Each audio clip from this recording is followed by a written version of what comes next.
Os anjos são seres espirituais que despertam muito interesse e curiosidade nas pessoas, sejam elas cristãs ou não. Por isso, no vídeo de hoje, eu vou te mostrar tudo o que a Bíblia diz sobre os anjos. Quando Deus os criou, qual é a função de cada um deles no reino de Deus? Será que os anjos têm poder para interferir em nossas vidas? Será que você tem um anjo da guarda só seu? Vou começar a responder estas e outras perguntas sobre esses seres celestiais a partir de agora.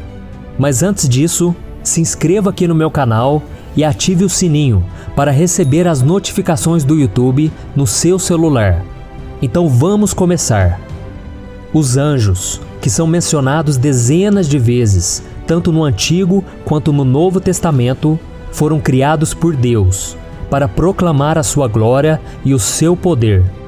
Certa vez, o profeta Isaías teve uma visão do céu, onde Deus era exaltado pelos anjos. Veja o que está escrito: No ano em que o rei Uzias morreu, eu vi o Senhor assentado num trono alto e exaltado, e a aba de sua veste enchia o templo.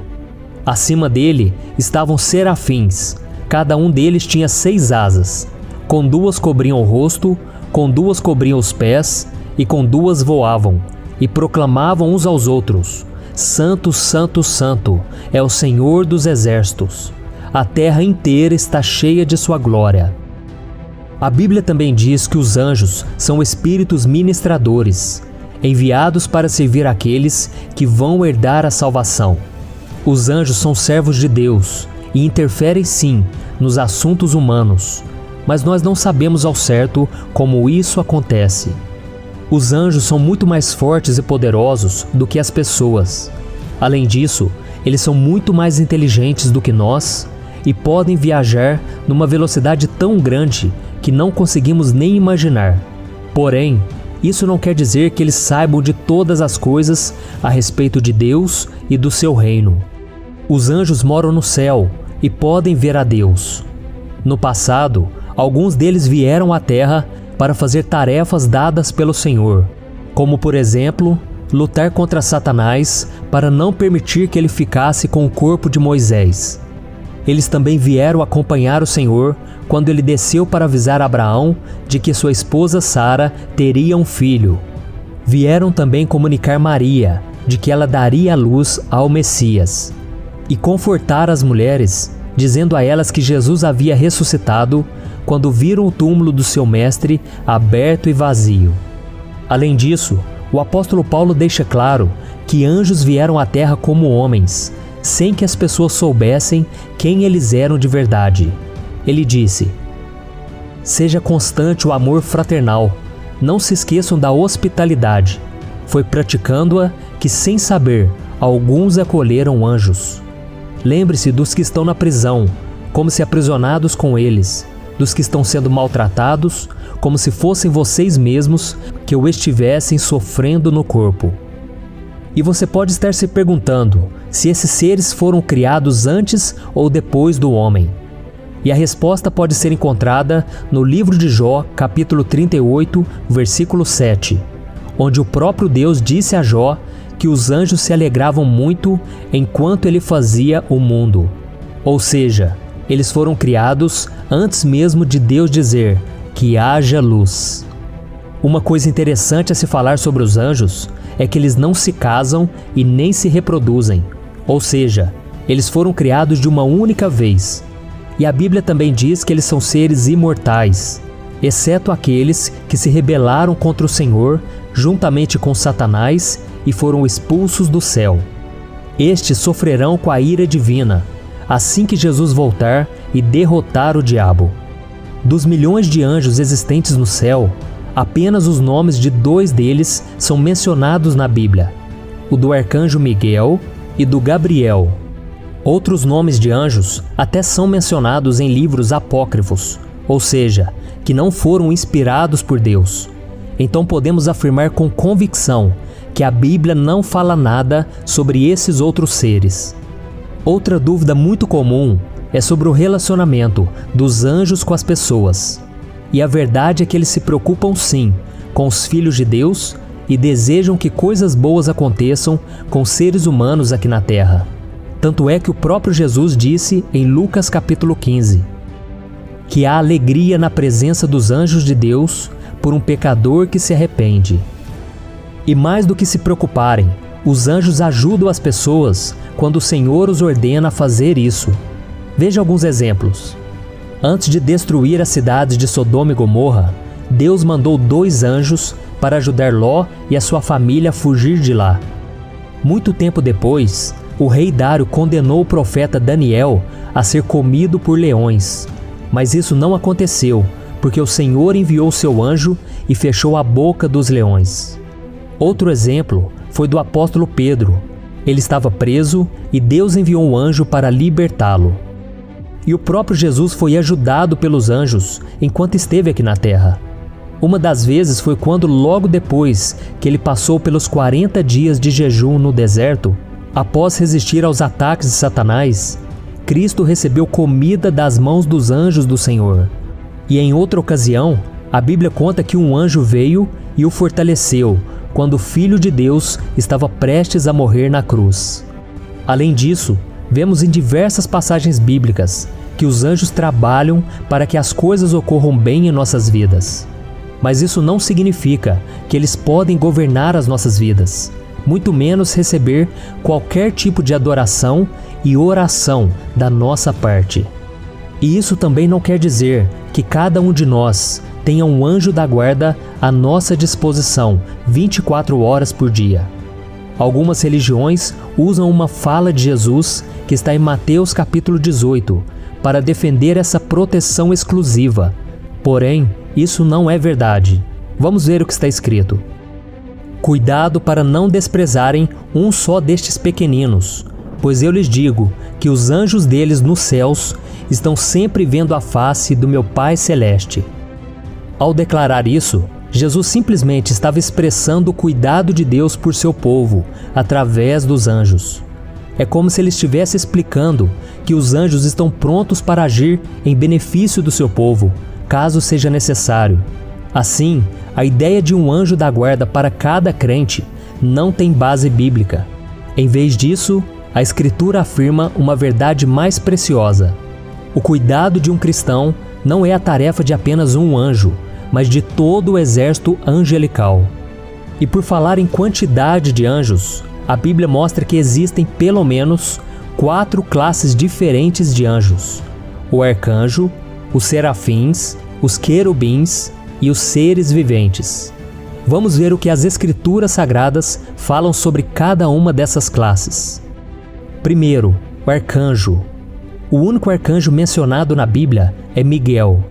As passagens sobre ele demonstram que ele é uma espécie de líder dos outros anjos, sendo mais poderoso e com maior autoridade. Foi ele quem lutou com o diabo quando o inimigo queria o corpo de Moisés, e é ele que vai liderar o exército de anjos na batalha contra o dragão, descrita em Apocalipse capítulo 12. Segundo, serafins. Os serafins fazem parte de uma classe de anjos com uma posição muito importante no céu. Conforme vimos em Isaías capítulo 6, eles têm grandes responsabilidades e ficam próximos ao trono de Deus. Terceiro, querubins. Os querubins também têm autoridade. Eles trabalham diretamente para Deus, cumprindo tarefas especiais. Eles ficam perto do trono de Deus, prontos para fazer qualquer coisa que Deus mande. Quarto, seres viventes. Os seres viventes são outras espécies de seres celestiais que ficam ao redor do trono de Deus. Eles são parecidos com um leão, um boi, um homem e uma águia.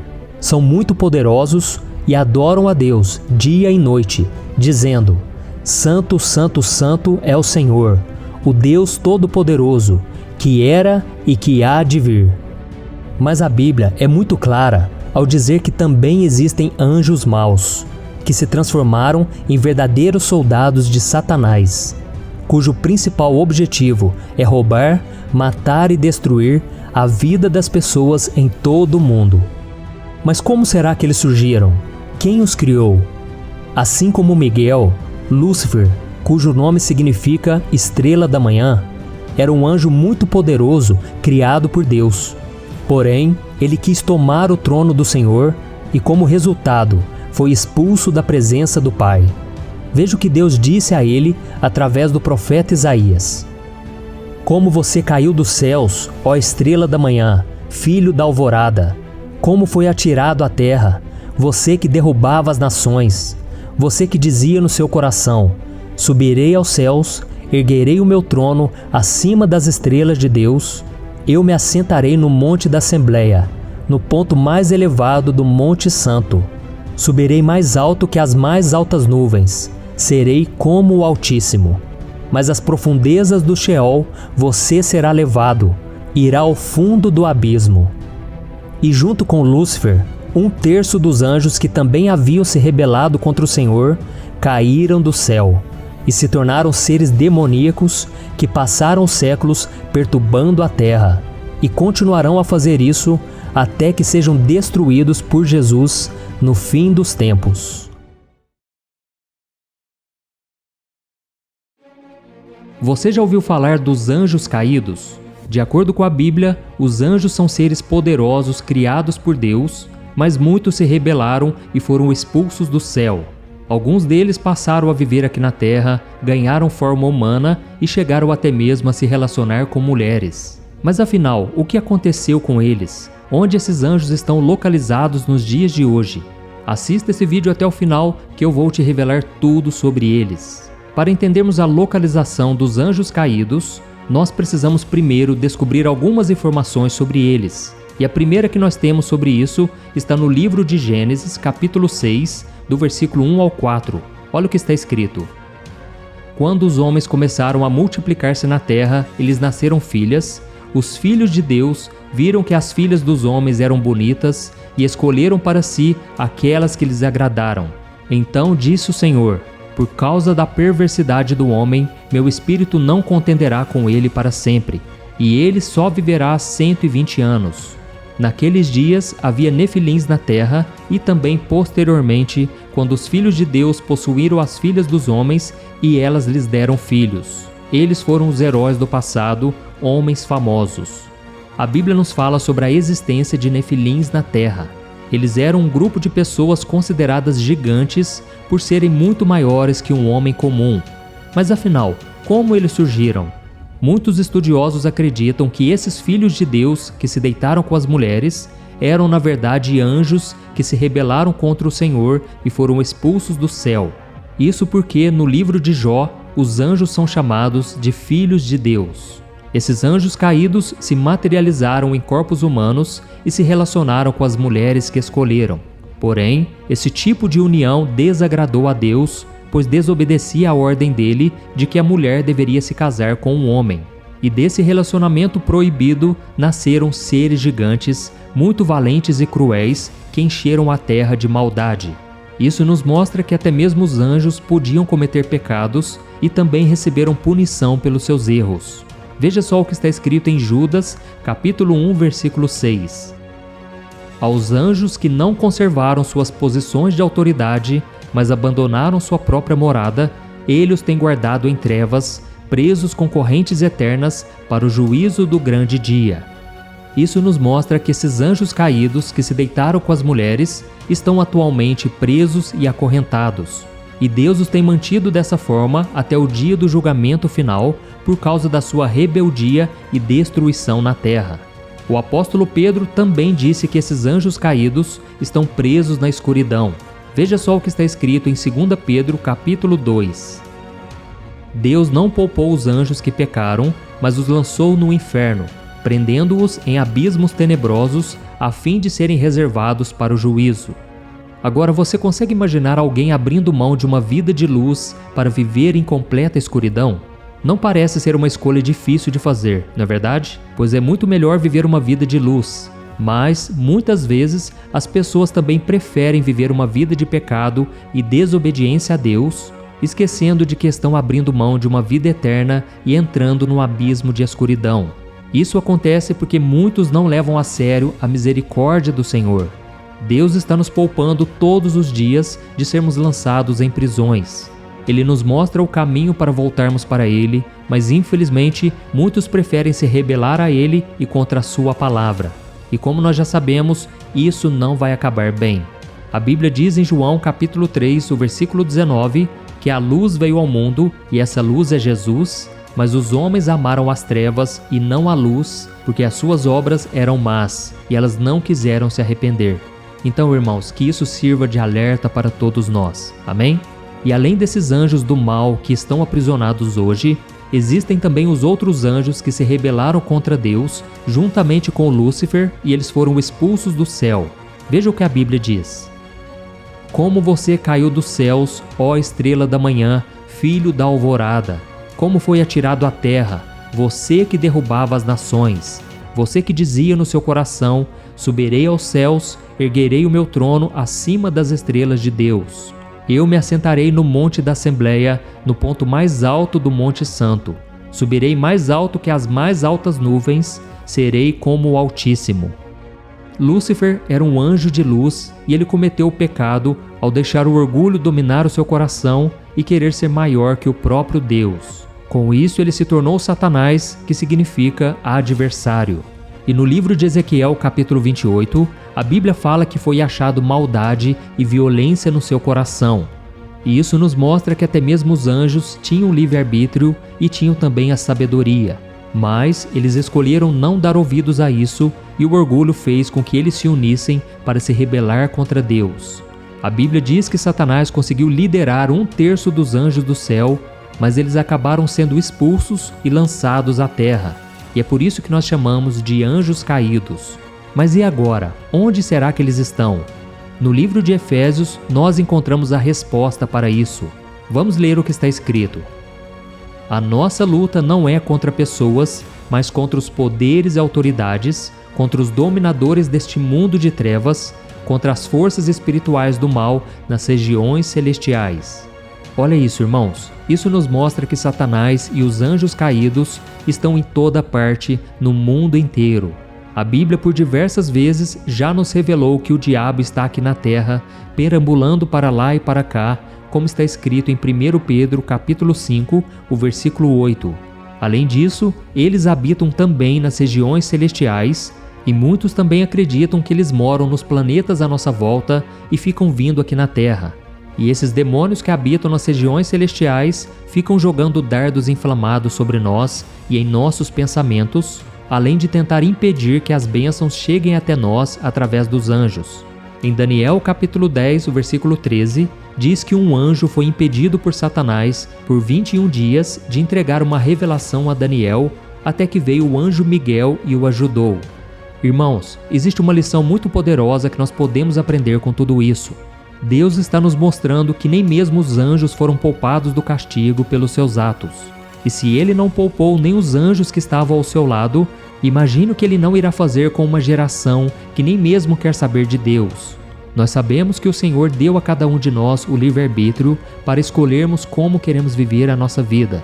E se escolhermos viver uma vida de obediência ao Senhor e aos seus ensinamentos, com certeza receberemos tudo o que o Senhor nos prometeu, inclusive uma vida ao lado dele por toda a eternidade.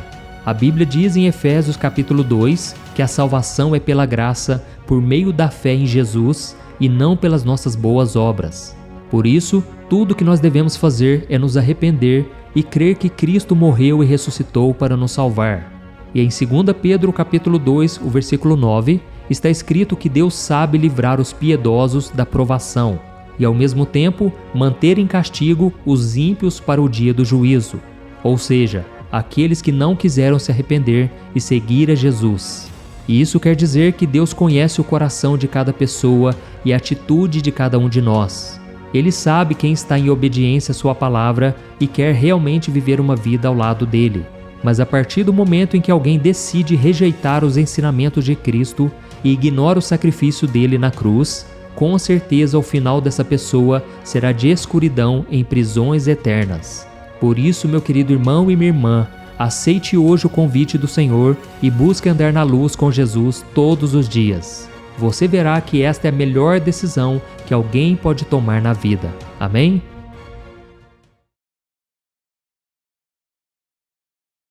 Os anjos são seres espirituais que servem a Deus. A Bíblia nos mostra que desde o início dos tempos, o Senhor envia os seus anjos para transmitir mensagens importantes à humanidade e ajudar a fortalecer os seus filhos nas batalhas espirituais contra os principados e potestades do mal aqui na Terra. Além disso, vemos nas Escrituras muitas situações em que Deus agiu através dos seus anjos para operar grandes livramentos. E neste vídeo eu vou te contar uma das histórias mais impressionantes de toda a Bíblia, onde um único anjo matou 185 mil soldados de um exército inimigo em apenas um dia.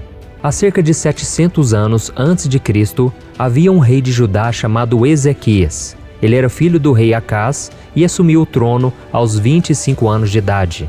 Ezequias era muito temente e fiel ao Deus de Israel, e um dos seus primeiros atos como líder de sua nação foi acabar com todo tipo de idolatria, proibindo o culto a deuses pagãos, que era muito comum naquela época. Além disso, ele purificou o templo de Jerusalém e estabeleceu a verdadeira adoração ao Senhor. E Ezequias não ficou conhecido apenas pelo seu temor ao Senhor, mas também pela forma com que Deus agiu em sua vida. E certa vez, ele ficou muito doente e por isso ele recebeu a visita do profeta Isaías, que lhe disse: "Assim diz o Senhor, ponha em ordem a sua casa, pois você vai morrer, não se recuperará."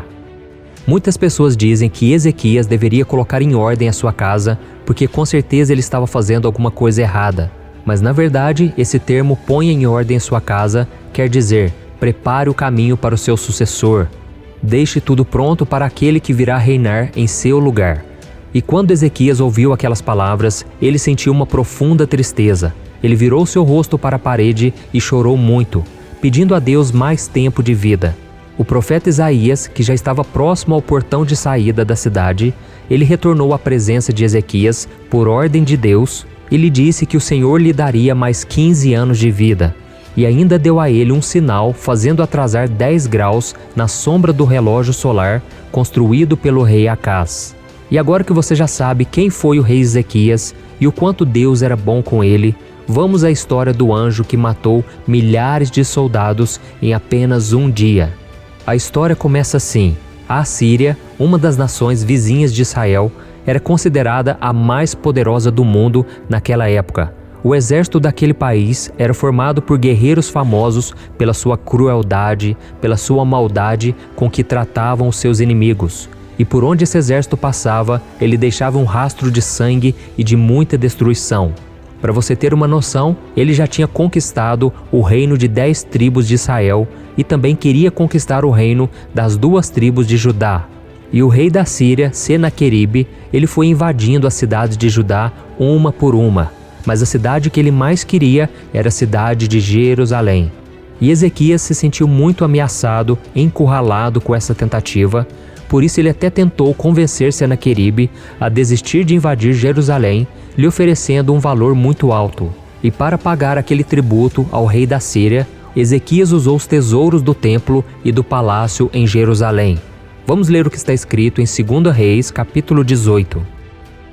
Ezequias, rei de Judá, enviou esta mensagem ao rei da Síria, em Laquis: "Cometi um erro, para de atacar-me, e eu pagarei tudo o que exigires." O rei da Síria cobrou de Ezequias, rei de Judá, 10,5 toneladas de prata e 1 tonelada e 50 quilos de ouro. Assim, Ezequias lhe deu toda a prata que se encontrou no templo e na tesouraria do palácio real. Nessa ocasião, Ezequias, rei de Judá, retirou o ouro com que havia coberto as portas e batentes do templo do Senhor e o deu ao rei da Síria.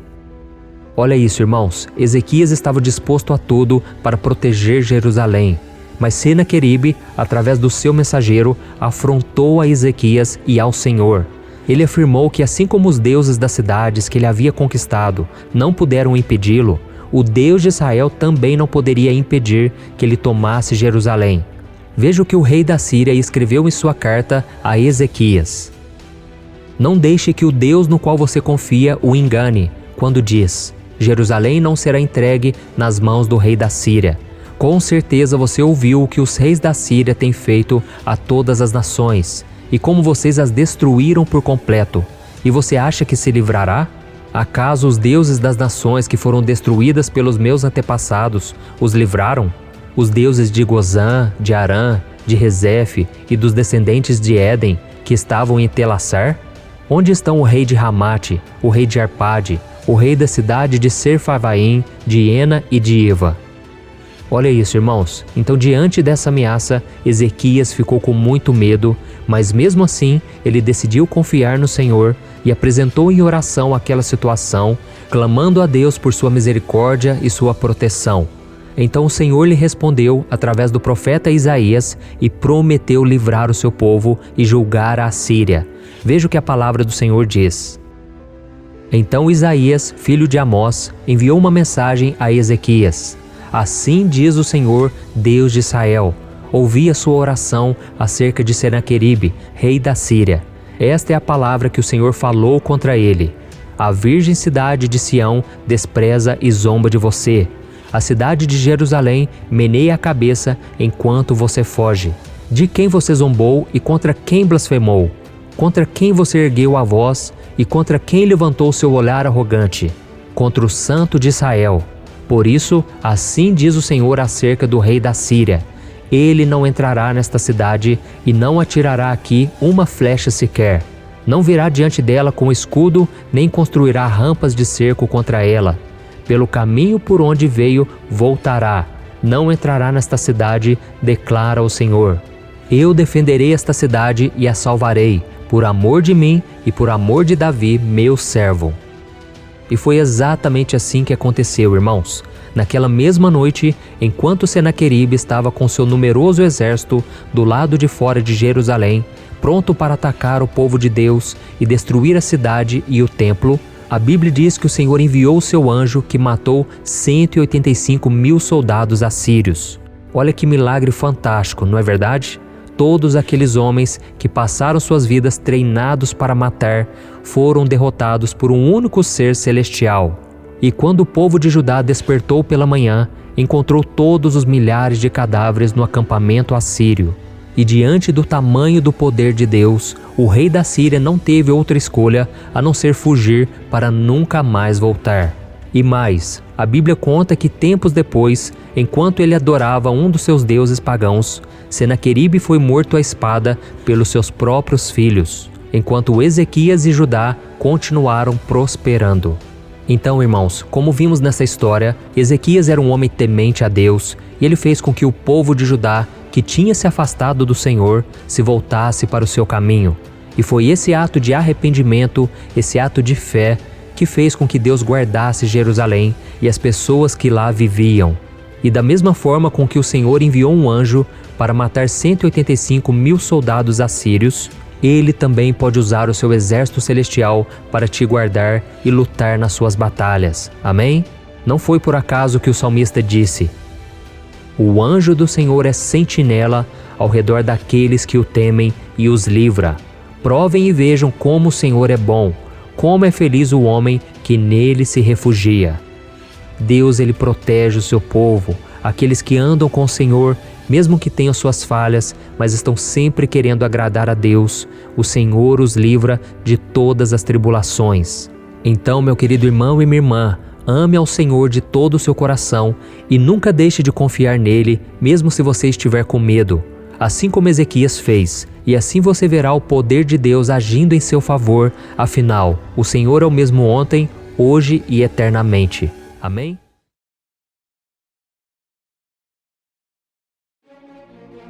Uma das perguntas que mais ficam na mente do cristão está relacionada aos anjos. Afinal, o que são esses seres celestiais? E como eles podem impactar a nossa vida?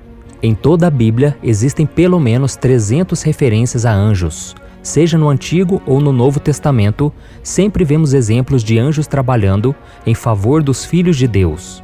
Vamos ver uma passagem do livro de Atos que fala sobre um livramento que um anjo deu ao apóstolo Pedro quando estava na prisão. Na noite anterior ao dia em que Herodes iria submetê-lo ao julgamento, Pedro estava dormindo entre 2 soldados, presos com 2 algemas, e sentinelas montavam guarda à entrada do cárcere. Repentinamente, apareceu um anjo do Senhor, e uma luz brilhou na cela. Ele tocou no lado de Pedro e o acordou. Depressa, levante-se, disse ele. Então as algemas caíram dos punhos de Pedro. O anjo lhe disse: vista-se e calce as sandálias. E Pedro assim fez. Disse-lhe ainda o anjo: põe a capa e siga-me. E saindo, Pedro o seguiu, não sabendo que era real o que se fazia por meio do anjo. Tudo lhe parecia uma visão. A Bíblia diz que quando Pedro foi preso por pregar a palavra, a igreja orou fervorosamente por ele. E em resposta a este clamor do povo, o Senhor enviou um anjo para libertar o apóstolo.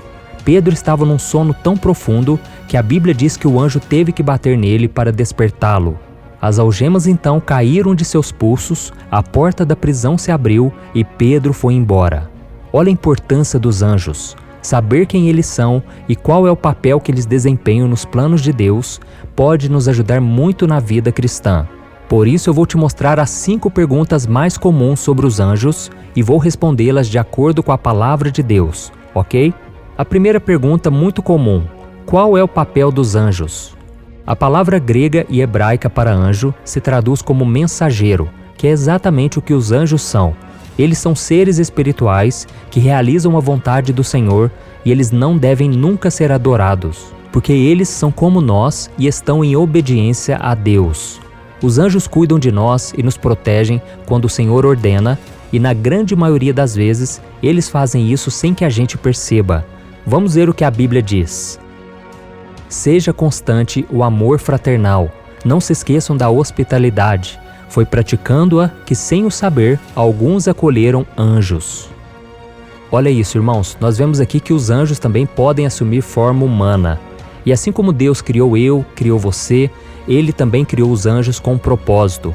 Na Bíblia existem 3 tipos de anjos: os querubins, os serafins e o arcanjo Miguel, que é uma espécie de líder dos outros anjos, sendo o mais poderoso e aquele que tem maior autoridade. Todos eles fazem parte do exército do Senhor e cada um recebe um trabalho específico e realiza a vontade de Deus, comunicando as suas mensagens, tanto pelo que eles dizem como pelo que fazem. A segunda pergunta muito comum: nós nos transformamos em anjos quando morremos? Muitas pessoas acreditam que quando uma pessoa boa morre, ela vai para o céu e se transforma em anjo. Mas isso não é verdade. No céu nós seremos parecidos com os anjos, no sentido de que viveremos eternamente, mas ainda seremos diferentes deles, porque os anjos foram criados de forma separada da humanidade. Em Gênesis capítulo 1 está escrito: criou Deus o homem à sua imagem, a imagem de Deus o criou, homem e mulher os criou. Adão e Eva foram criados à imagem de Deus, e a Bíblia não diz em lugar nenhum que os anjos foram criados da mesma maneira, por mais que às vezes eles assumam a forma humana para transmitir as mensagens de Deus às pessoas. Além disso, a Bíblia não diz que os anjos são redimidos em Cristo como os humanos. Jesus morreu na cruz pelos pecados da humanidade e não pelos anjos. E isso é tão grandioso, tão maravilhoso, que até os anjos desejam experimentar esse presente de Jesus, porque eles não receberam como eu e você recebemos. Mas por outro lado, os anjos já são seres perfeitos, sem pecado, enquanto nós só conseguiremos atingir esse patamar quando formos para a eternidade e recebermos o nosso corpo santificado. Mas isso só acontecerá se arrependermos de nossos pecados e crermos que Jesus é o nosso Senhor e Salvador. Amém? A terceira pergunta muito comum: nós seremos levados ao céu por um anjo? Eu acredito que sim, nós seremos levados ao céu por um anjo quando nós morrermos.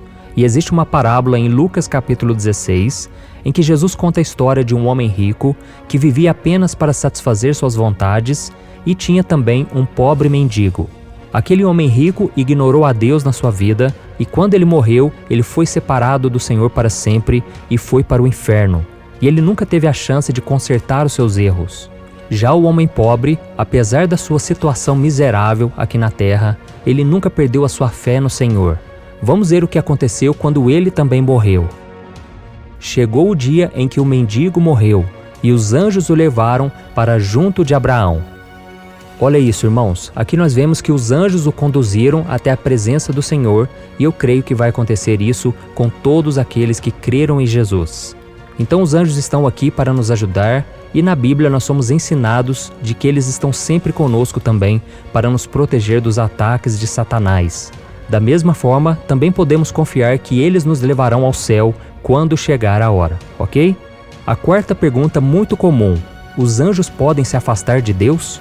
Com certeza você já ouviu falar que Satanás foi um anjo de luz um dia. A Bíblia diz que ele era o anjo mais poderoso do céu, mas ele não estava satisfeito com o seu posto e quis tomar o lugar que era de Deus. Ele quis ser o próprio Deus. Então o Senhor puniu aquele anjo, expulsando-o do céu, e como castigo, fará com que ele passe toda a eternidade no inferno. E tem mais, Satanás não se afastou de Deus sozinho, porque durante a sua rebelião, ele conseguiu convencer 1/3 dos anjos do céu a fazer o mesmo que ele. E o que aconteceu? Eles também foram expulsos do céu, tornando-se anjos caídos, também conhecido como demônios. O apóstolo João relatou esse evento de uma forma poética em Apocalipse capítulo 12. Vamos ver o que ele disse. Então apareceu no céu outro sinal, um enorme dragão vermelho com 7 cabeças e 10 chifres, tendo sobre as cabeças 7 coroas. Sua cauda arrastou consigo 1/3 das estrelas do céu, lançando-as na terra. O dragão colocou-se diante da mulher que estava para dar à luz, para devorar o seu filho no momento em que nascesse. Olha isso, irmãos, aqui nós vemos que Satanás está sendo representado por um dragão e a sua cauda arrastou com ele 1/3 das estrelas do céu, que eram os anjos e que foram lançados na terra. E hoje Satanás e os seus demônios governam a terra, mas quando Jesus voltar, eles receberão a condenação que eles merecem. A Bíblia não apresenta oportunidades para esses anjos caídos se arrependerem e serem perdoados como Deus nos perdoa.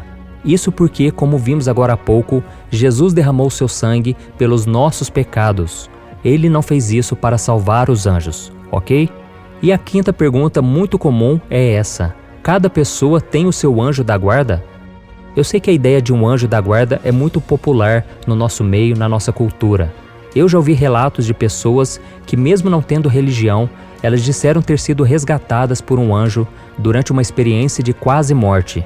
E houve ocasiões na Bíblia em que os anjos vieram socorrer e proteger os escolhidos de Deus. Por exemplo, um anjo fechou a boca dos leões para que Daniel não fosse devorado. Eliseu e o seu servo foram cercados por muitos anjos. Um anjo apareceu também no meio de uma tempestade para avisar Paulo que ele sobreviveria ao naufrágio. E em alguns salmos, nós vemos que os anjos se unem para proteger os servos de Deus.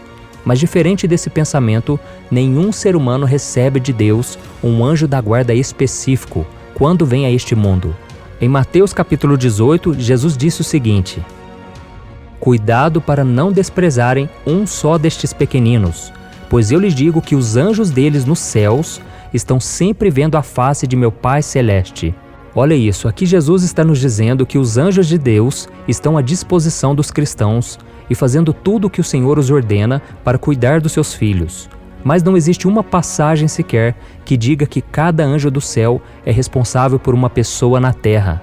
Porque se fosse assim, o que aconteceria com o anjo de uma pessoa que morreu? Será que ele se aposentaria? Eu creio que não, né?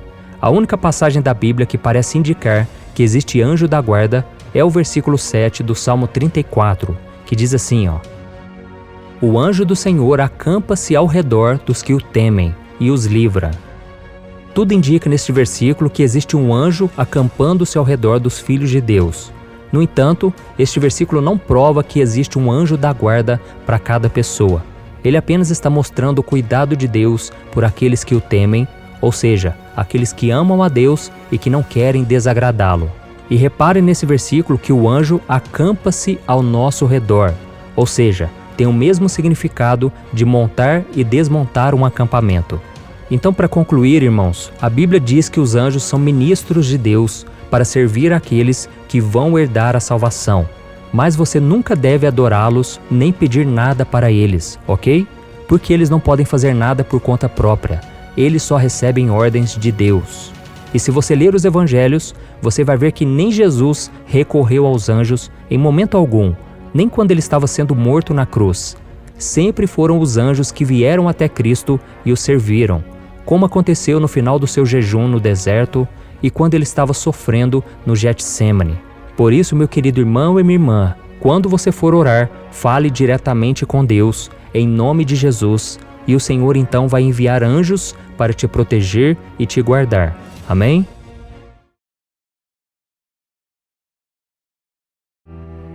Os anjos são os seres celestiais que mais despertam o interesse das pessoas, inclusive aquelas que não são cristãs. Com poderes sobrenaturais, eles são responsáveis por proteger e guardar a vida dos filhos de Deus e atender às suas necessidades de acordo com as ordens do Pai. E a Bíblia diz no livro de Hebreus que existem milhares e milhares de anjos no céu. Porém, a palavra do Senhor nos apresenta os nomes de apenas alguns deles. 3 desses nomes são de conhecimento da maioria das pessoas que estudam as Escrituras, mas o 4º nome quase ninguém ouviu falar. E é sobre esses 4 seres que nós vamos falar no vídeo de hoje, ok? Mas antes, eu preciso deixar algo muito claro. Os anjos não são espíritos de pessoas que morreram. A afirmação de que as pessoas boas que morrem aqui na Terra se transformam em anjos de Deus é falsa. A Bíblia é muito clara ao afirmar que nós, seres humanos, e os anjos não fazemos parte da mesma classe de criaturas do Senhor. Leia comigo o que está escrito no Salmo 8. Quem é o homem para que com ele te importes? E o filho do homem para que com ele te preocupes? Tu o fizeste um pouco menor do que os seres celestiais e o coroaste de glória e de honra. Tu o fizeste dominar sobre as obras das tuas mãos, sobre os seus pés tudo puseste. Todos os rebanhos e manadas, e até os animais selvagens, as aves do céu, os peixes do mar e tudo que percorre as veredas dos mares. E outra coisa que eu quero que você saiba é que entre os seres celestiais que nós vamos estudar aqui, estão também os anjos caídos que foram expulsos do céu e lançados à terra. E o primeiro anjo que a Bíblia menciona o nome é Satanás. De acordo com o capítulo 1 do livro de Gênesis, no 2º dia da criação, depois de já ter feito o dia e a noite, Deus criou o céu. Alguns estudiosos dizem que nesse mesmo dia foram criados os anjos. E entre eles havia um que impressionava por sua beleza e seu poder. Esse querubim é chamado por muitas pessoas de Lúcifer. Apesar de não encontrarmos esse nome nas Escrituras Sagradas, o seu significado é anjo de luz ou estrela da manhã. A história da queda de Satanás é contada em 2 capítulos do Antigo Testamento, em Ezequiel capítulo 28 e Isaías capítulo 14. Ele era um anjo poderoso e cheio de sabedoria, e talvez tenha sido o ser mais belo e esplêndido criado por Deus. Esse pode ter sido motivo de grande honra para esse anjo, mas ele não se contentou com tudo que tinha ao lado do Senhor e deixou que a sua beleza e a sua alta posição na hierarquia celeste subissem a cabeça. A Bíblia nos mostra em Ezequiel capítulo 28 que Satanás permaneceu perfeito em seus caminhos até que a iniquidade foi encontrada em seu coração. Veja o que está escrito. Seu coração tornou-se orgulhoso por causa da sua beleza, e você corrompeu a sua sabedoria por causa do seu esplendor. Por isso eu o atirei à terra, fiz de você um espetáculo para os reis. Por causa do seu orgulho, Lúcifer decidiu que queria construir o seu trono acima de Deus. E ele convenceu cerca de 1/3 dos anjos a apoiá-lo. Houve então uma batalha no céu, e os anjos que permaneceram ao lado do Senhor derrotaram os que se rebelaram. Veja o que a palavra de Deus diz sobre esse momento. Houve uma guerra no céu. Miguel e seus anjos lutaram contra o dragão e os seus anjos revidaram. Mas estes não foram suficientemente fortes e assim perderam o seu lugar no céu. O grande ladrão foi lançado fora. Ele é a antiga serpente chamada Diabo ou Satanás, que engana o mundo todo. Ele e os seus anjos foram lançados à terra.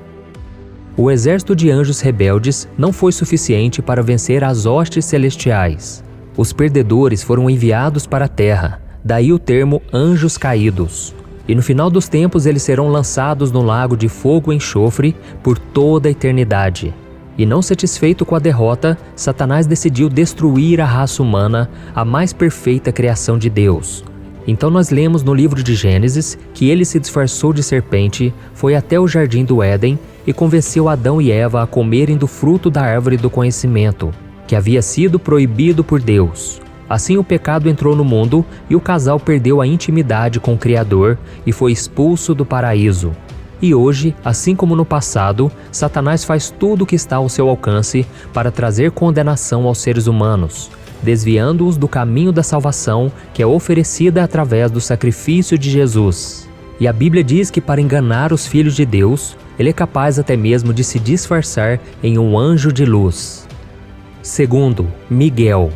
O arcanjo Miguel é um dos mais conhecidos e poderosos anjos de Deus. Ele pertence a uma ordem superior entre os anjos, é um ser celeste que atua como mensageiro em missões especiais. Além disso, ele é um grande guerreiro. O livro de Apocalipse, capítulo 12, nos mostra que foi ele quem liderou o exército de anjos no céu contra Satanás. E uma outra passagem que chama bastante atenção está no livro de Judas, que conta que Miguel lutou contra o diabo pelo corpo de Moisés. Perceba que por mais poderoso que fosse, Miguel mostrou sabedoria ao não difamar o inimigo, mas ele deixou que Deus o repreendesse. Vamos ler o que está escrito. Nem mesmo o arcanjo Miguel, quando estava disputando com o diabo acerca do corpo de Moisés, ousou fazer acusação injuriosa contra ele, mas disse: "O Senhor o repreenda." E já no livro de Daniel é relatado que Deus enviou um anjo para entregar uma mensagem ao profeta. Porém, o príncipe da Pérsia, que era um agente de Satanás, tentou impedi-lo. Então, Deus enviou o arcanjo Miguel para ajudá-lo. Veja o que Daniel disse sobre esse acontecimento. Em seguida, a mão de alguém tocou em mim e me pôs sobre as minhas mãos e os meus joelhos vacilantes. E ele disse: "Daniel, você é muito amado. Preste bem atenção ao que eu vou lhe falar. Levante-se, pois eu fui enviado a você." Quando ele me disse isso, pus-me de pé, tremendo, e ele prosseguiu: "Não tenha medo, Daniel. Desde o primeiro dia em que você decidiu buscar entendimento e humilhar-se diante do seu Deus, suas palavras foram ouvidas, e eu vim em resposta a elas. Mas o príncipe do reino da Pérsia me resistiu 21 dias. Então Miguel, um dos principais supremos, veio em minha ajuda, pois eu fui impedido de prosseguir ali com os reis da Pérsia. Agora vim explicar-lhe o que acontecerá ao seu povo no futuro, pois a visão se refere a uma época futura." Olha isso, irmãos. Todos esses relatos mostram que Miguel realmente é um ser celestial dos mais poderosos. Terceiro, Gabriel. Se Miguel é o anjo das grandes batalhas, Gabriel é o responsável pelas mensagens e missões importantes que Deus entrega às pessoas. Basta lembrar das histórias de Natal que nós ouvimos desde criança. Foi ele que levou a Maria a notícia de que ela daria à luz ao Filho de Deus. Ele também apareceu para interpretar a visão de Daniel sobre um carneiro e um bode. Gabriel se apresentou na forma de um homem e explicou que a visão era sobre o fim dos tempos e que aqueles animais representavam os reinos futuros. E mais tarde, esse anjo apareceu outra vez a Daniel, trazendo o entendimento de sua visão, após ele orar pedindo perdão pelos pecados do seu povo. Veja o que a Bíblia diz. Enquanto eu ainda estava em oração, Gabriel, o homem que eu tinha visto na visão anterior, veio a mim voando rapidamente para onde eu estava, à hora do sacrifício da tarde. Ele me instruiu e me disse: "Daniel, agora vim para dar-lhe percepção e entendimento. Assim que você começou a orar, houve uma resposta, que eu lhe trouxe porque você é muito amado. Por isso, preste atenção à mensagem para entender a visão." E muitos anos depois, o anjo apareceu ao sacerdote Zacarias, quando ele foi oferecer incenso a Deus no templo. Gabriel profetizou a Zacarias que ele e a sua esposa teriam um filho chamado João Batista, e que esse filho seria o responsável por preparar o povo para receber o Salvador. Zacarias duvidou da mensagem e, como castigo por sua incredulidade, ele ficou mudo até o menino nascer. 6 meses depois de falar com Zacarias, o anjo Gabriel apareceu a uma jovem chamada Maria e disse que ela ficaria grávida e daria à luz ao Filho de Deus. Maria não entendeu por ser ainda virgem, mas Gabriel explicou que o Espírito Santo viria sobre ela. E agora sim, vamos passar para o último anjo nomeado na Bíblia, que a maioria das pessoas nem sabem que ele existe. O seu nome é Abaddon ou Apolion. Abaddon ou Apolion são os nomes em hebraico e em grego que significa anjo do abismo. Esses nomes fazem referência à destruição e esse anjo é mencionado pelo apóstolo João em Apocalipse capítulo 9 durante o toque da 5ª trombeta. Vamos ver o que a Bíblia diz sobre ele. O quinto anjo tocou a sua trombeta e viu uma estrela que havia caído do céu sobre a terra. A estrela foi dada a chave do poço do abismo. Quando ela abriu o abismo, subiu dele fumaça como a de uma gigantesca fornalha. O sol e o céu escureceram com a fumaça que saía do abismo. Da fumaça saíram gafanhotos que vieram sobre a terra e lhes foi dado poder como dos escorpiões da terra. Eles receberam ordem para não causar dano nem à relva da terra, nem a qualquer planta ou árvore, mas apenas àqueles que não tinham o selo de Deus na testa. Não lhes foi dado poder para matá-los, mas sim para causar-lhes tormento durante 5 meses. A agonia que eles sofreram era como a de picada do escorpião. Naqueles dias, os homens procurarão a morte, mas não a encontrarão. Desejarão morrer, mas a morte fugirá deles. Os gafanhotos pareciam cavalos preparados para a batalha. Tinham sobre a cabeça algo como coroas de ouro e o rosto deles parecia rosto humano.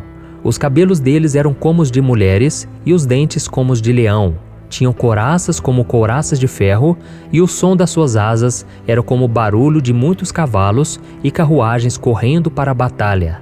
Tinham caudas e ferrões como de escorpiões e na cauda tinham poder para causar tormento aos homens durante 5 meses.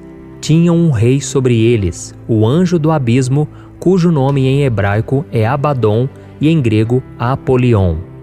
Lembra do que eu disse no começo desse vídeo, que Lúcifer perdeu uma batalha no céu e foi lançado à terra? Alguns teólogos acreditam que Abaddon ou Apolion seriam ele, o próprio Satanás. Porém, essa teoria é pouco provável, afinal de contas, Lúcifer não foi o único que caiu do céu depois da batalha contra o exército de Deus, não é mesmo? Então, na verdade, esse é mais um anjo caído que se tornou líder de uma hoste demoníaca que governa o abismo. Mas nós devemos sempre lembrar que o controle de tudo está nas mãos de Deus, amém? É Ele quem determina o tempo de abertura e de fechamento do abismo, do qual Abaddon ou Apolion aparece como governante. Isso significa que, na realidade, Deus é quem detém essa chave, mas de acordo com seus propósitos divinos, no cumprimento dos seus planos, Ele cede essa chave temporariamente ao diabo para atormentar as pessoas que não se renderam a Jesus Cristo durante a grande tribulação. E isso explica porque esse anjo é descrito como o rei do abismo em Apocalipse capítulo 9. E assim como Satanás e os seus outros demônios, Abaddon ou Apolion também será derrotado por Cristo no final dos tempos e passará a eternidade no lago de fogo no inferno, onde haverá choro e ranger de dentes.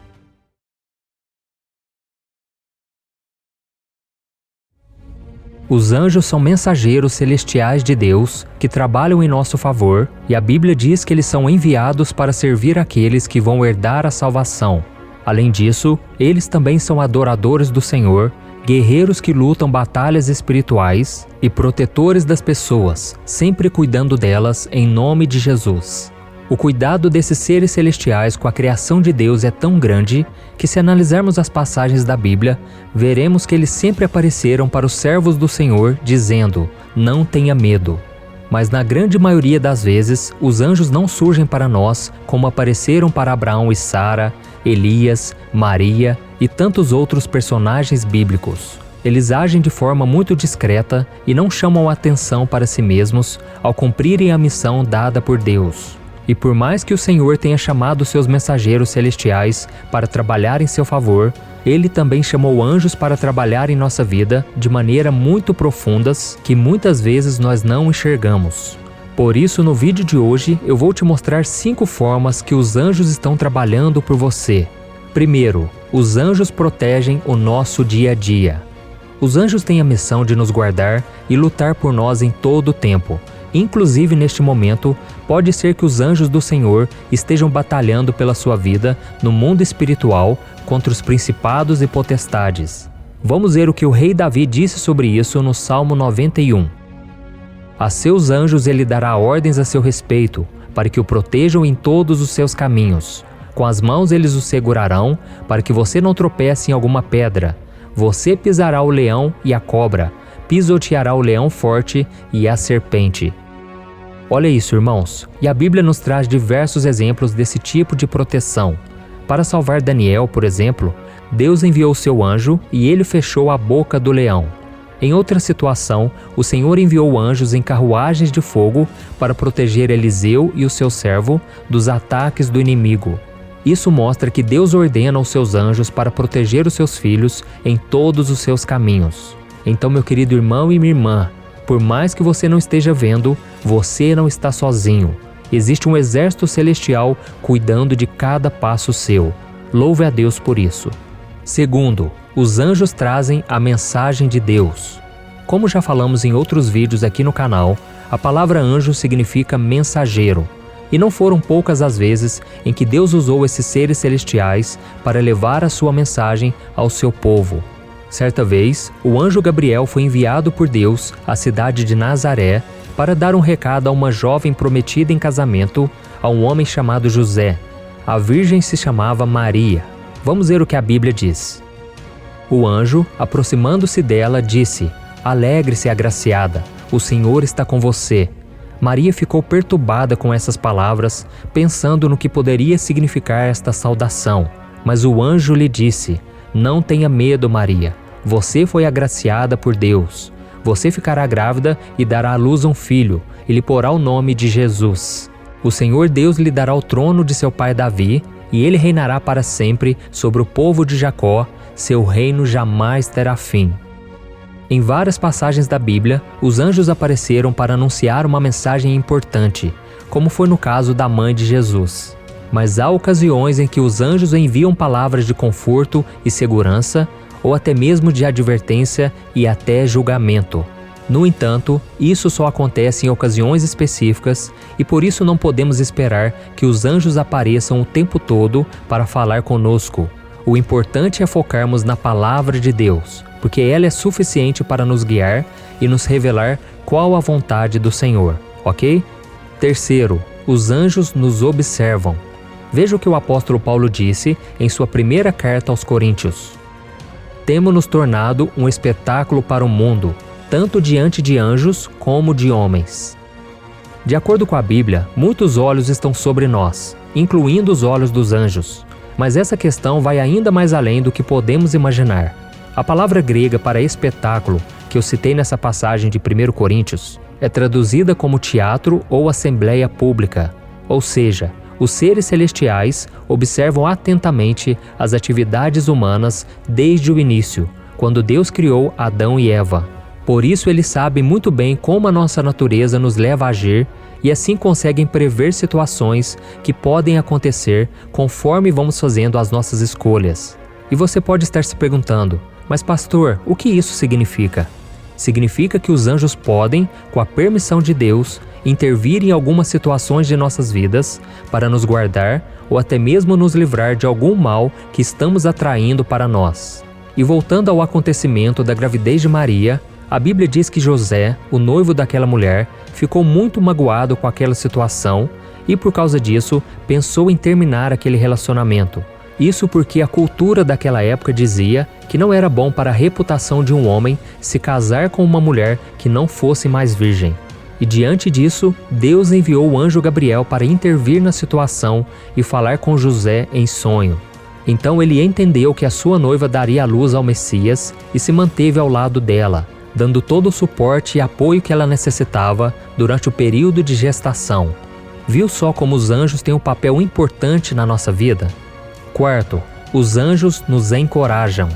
Os anjos são enviados por Deus para nos encorajar e tentar nos guiar no caminho que precisamos seguir. No livro de Atos, por exemplo, vemos que os anjos encorajaram os primeiros seguidores de Cristo a começar o seu ministério. Eles também libertaram Paulo e Silas e Pedro da prisão. E certa vez, um anjo avisou ao apóstolo Paulo de que a embarcação em que ele estava não iria afundar. E em outro momento, 2 anjos encorajaram os discípulos assim que Jesus subiu aos céus. Vamos ver o que a Bíblia diz.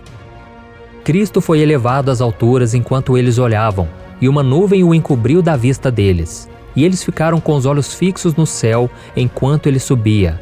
De repente, surgiram diante deles 2 homens vestidos de branco que lhes disseram: "Galileus, por que vocês estão olhando para o céu?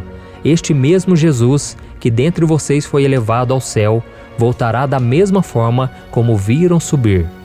Olha isso, irmãos. Esses são apenas alguns exemplos de como os anjos podem nos encorajar quando mais precisamos. E se for preciso, Deus colocará um também no seu caminho para te fortalecer e te incentivar a seguir em frente. Já imaginou isso? Quinto, os anjos cuidam de nós na morte. Mais cedo ou mais tarde, chegará um momento em que nós cristãos deixaremos este mundo e nos mudaremos para o nosso lar celestial ao lado de Deus. E os anjos estarão conosco, cuidando de nós durante essa transição. E quem nos ensina sobre isso é o próprio Jesus, ao contar a parábola do mendigo Lázaro e do rico, que está em Lucas capítulo 16. Vamos ver o que ele disse. Chegou o dia em que o mendigo morreu e os anjos o levaram para o seio de Abraão.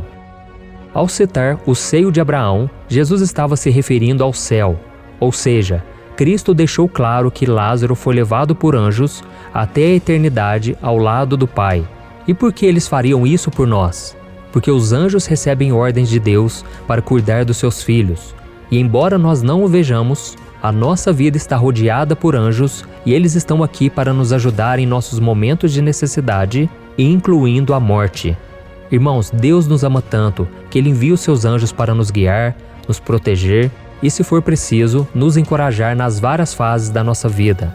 Embora não possamos ver que os anjos estão ao nosso redor, eles estão sim, trabalhando o tempo todo para nos ajudar nesta vida e também na eternidade, até chegar o dia em que todos nós louvaremos juntos ao Senhor. Amém? Veja esta visão maravilhosa que o apóstolo João teve sobre este momento. Olhei e ouvi a voz de muitos anjos, milhares de milhares e milhões de milhões. Eles rodeavam o trono, bem como os seres viventes e os anciãos, e cantavam em alta voz. Digno é o Cordeiro que foi morto de receber poder, riqueza, sabedoria, força, honra, glória e louvor.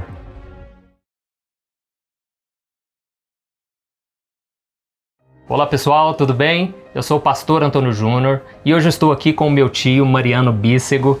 Ele é historiador, foi meu professor de história, a gente fala muito sobre assuntos históricos e ele tem um canal aqui no YouTube muito interessante chamado Viagem na História, onde ele posta vídeos em que ele mesmo foi no local, nos campos de batalha. Então, se você se interessa por esse assunto, eu vou deixar o link aqui na descrição. Vai lá, se inscreve no canal dele. Eu tenho certeza que vocês vão gostar, tá bom? Mariano, esses dias você me apresentou uma série muito interessante sobre a guerra do Yom Kippur. E foi por isso que eu chamei você aqui para a gente bater um papo sobre esse assunto. E eu queria que você explicasse do grande milagre que Deus fez no povo de Israel durante uma guerra. Eu acredito que talvez a maioria de vocês não saibam desse milagre que Deus fez. Tem até documentários aqui no YouTube, né, falando, os próprios soldados relatando do milagre que eles viram diante dos olhos deles. Então, eu queria que você começasse falando um pouco dessa guerra.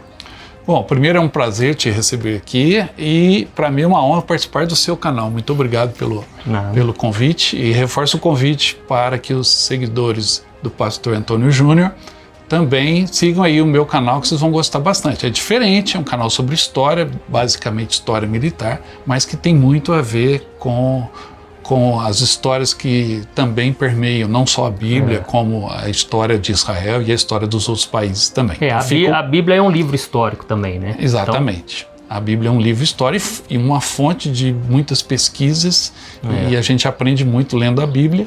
E uma maneira de interpretá-la, além de assistir o seu canal, é também aprender um pouco mais sobre a história. É verdade. Mas falando da história em si, Júnior, já que a minha presença aqui hoje é para falar, antes de chegar nesse milagre, que foi algo de arrepiar, eu vou falar rapidamente sobre por que Israel sempre foi tão perseguido, o povo de Israel sempre foi tão perseguido. Desde a época romana, quando o território onde viviam os judeus foi ocupado por Roma, esse povo passou a ser perseguido por motivos religiosos e também por outros motivos econômicos, etc. E até hoje essa pergunta sobrevive: por que os judeus são tão perseguidos? Após a diáspora, que foi o episódio quando os romanos expulsaram os judeus da terra deles e eles se espalharam pelo mundo, e chegaram à África, à América, e tiveram que sobreviver sem ter um país, sem ter uma terra própria. eles passaram a viver em outros países. E com isso eles passaram a acumular a riqueza e guardar a riqueza, e até eles são acusados de avareza, por conta de que eles tinham que sobreviver. Então eles tinham que ter posses, seja dinheiro, seja joias, sejam outros objetos de valores, para poder, numa emergência, garantir a sua sobrevivência. Então, com isso, os judeus passaram a ser pessoas que, dentro das sociedades que os aceitavam, ou outras em que eles viviam escondidos, eles amealhavam riquezas e passavam a sobreviver e até a se destacar dentro dessas sociedades. E muitos desses chamados ricos, nobres, pessoas de posses, passaram a ver a riqueza do judeu de uma maneira preconceituosa. Porque eles eram ricos, mas não tinham o chamado sangue azul, a origem nobre, dentro daquele país.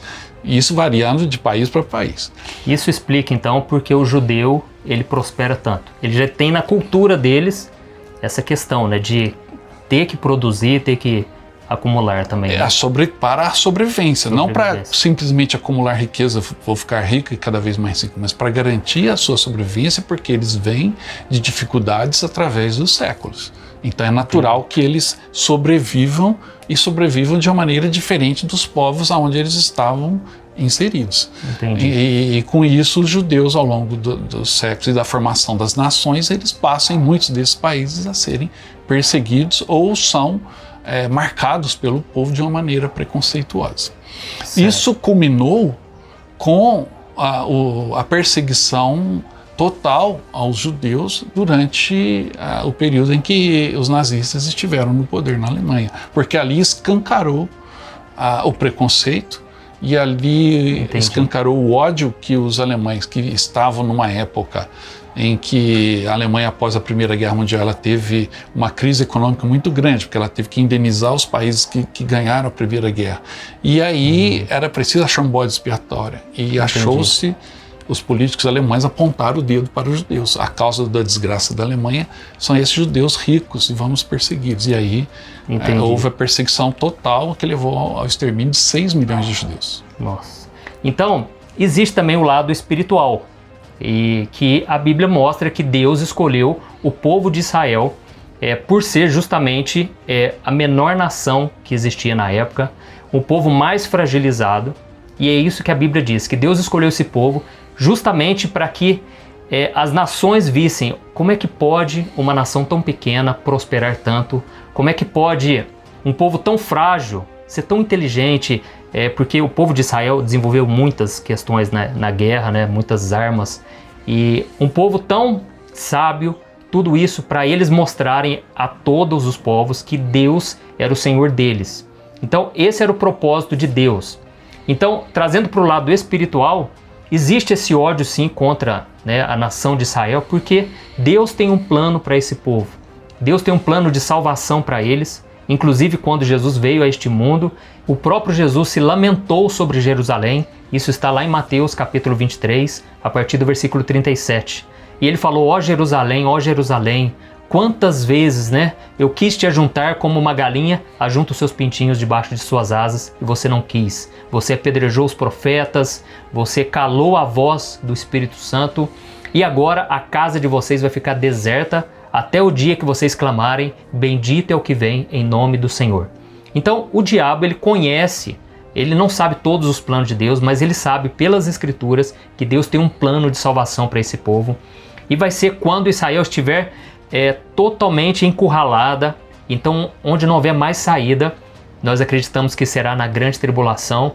O inimigo, né, Satanás, a besta vai juntar todas as nações contra Israel, e então eles vão clamar, e vai ser naquele momento que Jesus vai voltar. Então, existe sim um ódio, né, que na verdade é o inimigo que vai colocando na mente das pessoas, porque nós sabemos que o príncipe deste mundo não é Deus, é Satanás, foi o que o próprio Jesus disse. E é por isso que ele se levanta tanto contra esse povo. Por quê? Se o povo de Israel for totalmente aniquilado, então Jesus não volta. Então o diabo, ele quer frustrar os planos de Deus, mas nós sabemos que Deus é soberano, Deus está no controle de tudo e ninguém pode frustrar os planos de Deus. Amém? Então, Mariano, vieram os nazistas, como você falou, com aquele ódio brutal contra os judeus e tentaram exterminar todos, mas nós sabemos que não acabou novamente o povo de Israel, apesar de ser um povo pequeno, sobreviveu, né? E aí o milagre que eu queria, né, que eu quero trazer para vocês aqui, que aconteceu, eu queria que você explicasse o que aconteceu a partir dali. Após o final da Segunda Guerra, com a derrota dos alemães, foi criada a ONU, a Organização das Nações Unidas, que é um órgão que cuida de todos os planetas. Teoricamente, eles se sentam à mesa para negociar. Uma das primeiras imposições da ONU foi a criação do Estado de Israel. Aonde? Onde os judeus originariamente viviam. Só que aí já existiam outros povos habitando aquela região, os palestinos, os muçulmanos, e enfim, houve uma reação muito forte quando a ONU criou o Estado de Israel. O Estado de Israel foi criado em 1948 e logo em seguida ele já foi atacado pelas nações árabes. Egito, Síria, Iraque, a Jordânia atacaram, que também foram criados a essa época. Essa região toda, até a Segunda Guerra Mundial, era controlada basicamente pela Inglaterra. Então a Inglaterra pegou o mapa, junto com os outros países que venceram a guerra, Estados Unidos, Rússia, etc., criaram o Estado da Jordânia, o Estado dos Emirados Árabes Unidos, a Arábia Saudita, e criou o Iraque, o Irã, e criou também o Estado de Israel. Só que esses povos árabes não aceitaram e atacaram Israel. Então Israel nasceu, a mesma coisa de um bebê recém-nascido já ter que lutar pela sua vida. Então ele nasceu já enfrentando essa coalizão árabe, em 1948, e aconteceram várias outras guerras. Israel foi atacado ou atacou várias outras vezes até os dias atuais. Uma das maiores lutas foi a Guerra dos 6 Dias, que aconteceu em 1967. Israel preventivamente atacou os egípcios e os sírios e os jordanianos antes que eles atacassem, porque eles estavam se mobilizando para isso. E em 1973 aconteceu um outro confronto, uma outra guerra, chamada Guerra do Yom Kippur. Yom Kippur é um dia sagrado para os judeus, é o dia do perdão. E em 1973, no dia 6 de outubro, Israel foi atacado de surpresa pelos egípcios, que cruzaram o canal de Suez e invadiram o deserto do Sinai, que estava em possessão à época dos israelenses, e enquanto os sírios atacaram pelas colinas de Golã, que são as colinas na fronteira de Israel com a Síria, que consequentemente é uma posição alta, militarmente importante. Quem domina as colinas de Golã domina todo o território de Israel. Entendi. Então houve um ataque de surpresa contra as colinas de Golã. E ali aconteceram vários milagres, aonde Israel as tropas estava despreparado. Total, era o dia do perdão, eles estavam em oração. Olha isso. E que é o que a minissérie Valley of Tears, que eu te indiquei, depois a gente vai deixar aí o link da série, é o que a minissérie mostra. Para quem não entende muito do assunto, é um ótimo porto de entrada. Depois vai ler mais, pesquisar. Mas aí houve o ataque surpresa, no dia 6 de outubro de 73, e os israelenses tiveram que se virar. E você imagina, nas colinas de Golã, quase 2.000 tanques russos, tanques modernos, T-72, T-62, T-54, são tanques modernos que os soviéticos forneceram aos sírios, aos egípcios, aos jordanianos, aviões, tanques, para que eles destruíssem Israel, porque Israel passou a ser o maior aliado dos Estados Unidos. Os Estados Unidos, por ser uma nação de imigrantes, é óbvio que ele tinha muitas pessoas importantes, políticos, empresários nos Estados Unidos são judeus, a sua família se origina de povos judeus. Então, na criação do Estado de Israel, eles investiram muito recurso, porque é a missão, para eles, a missão divina. E os Estados Unidos eram os maiores aliados de Israel, então a Rússia, consequentemente, era a época da Guerra Fria, Estados Unidos de um lado, os comunistas e a União Soviética do outro. Então eles armaram os árabes, e os árabes atacaram Israel. E o ataque de surpresa chegou a um ponto que, se Israel perdesse as colinas de Golã, o Estado de Israel deixaria de existir, eles seriam aniquilados pelos árabes.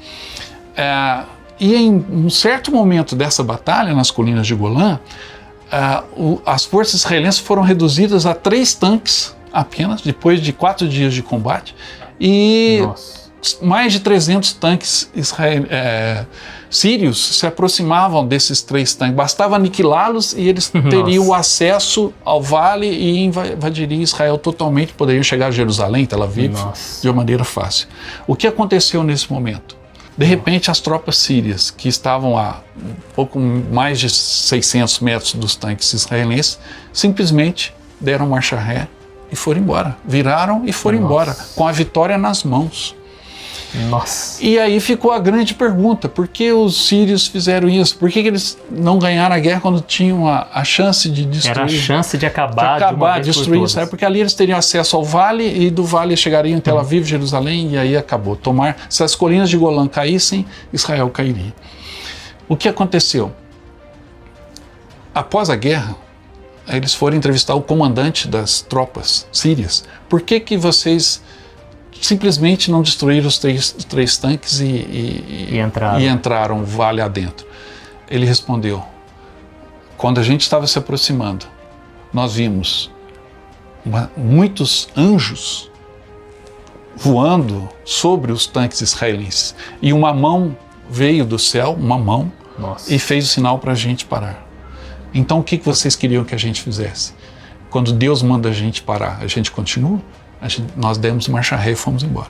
Nossa, então, olha que milagre, foi a mão, a providência, a mão divina que ali enviou os seus anjos para lutarem ao lado dos soldados israelenses e o sinal de que era para parar.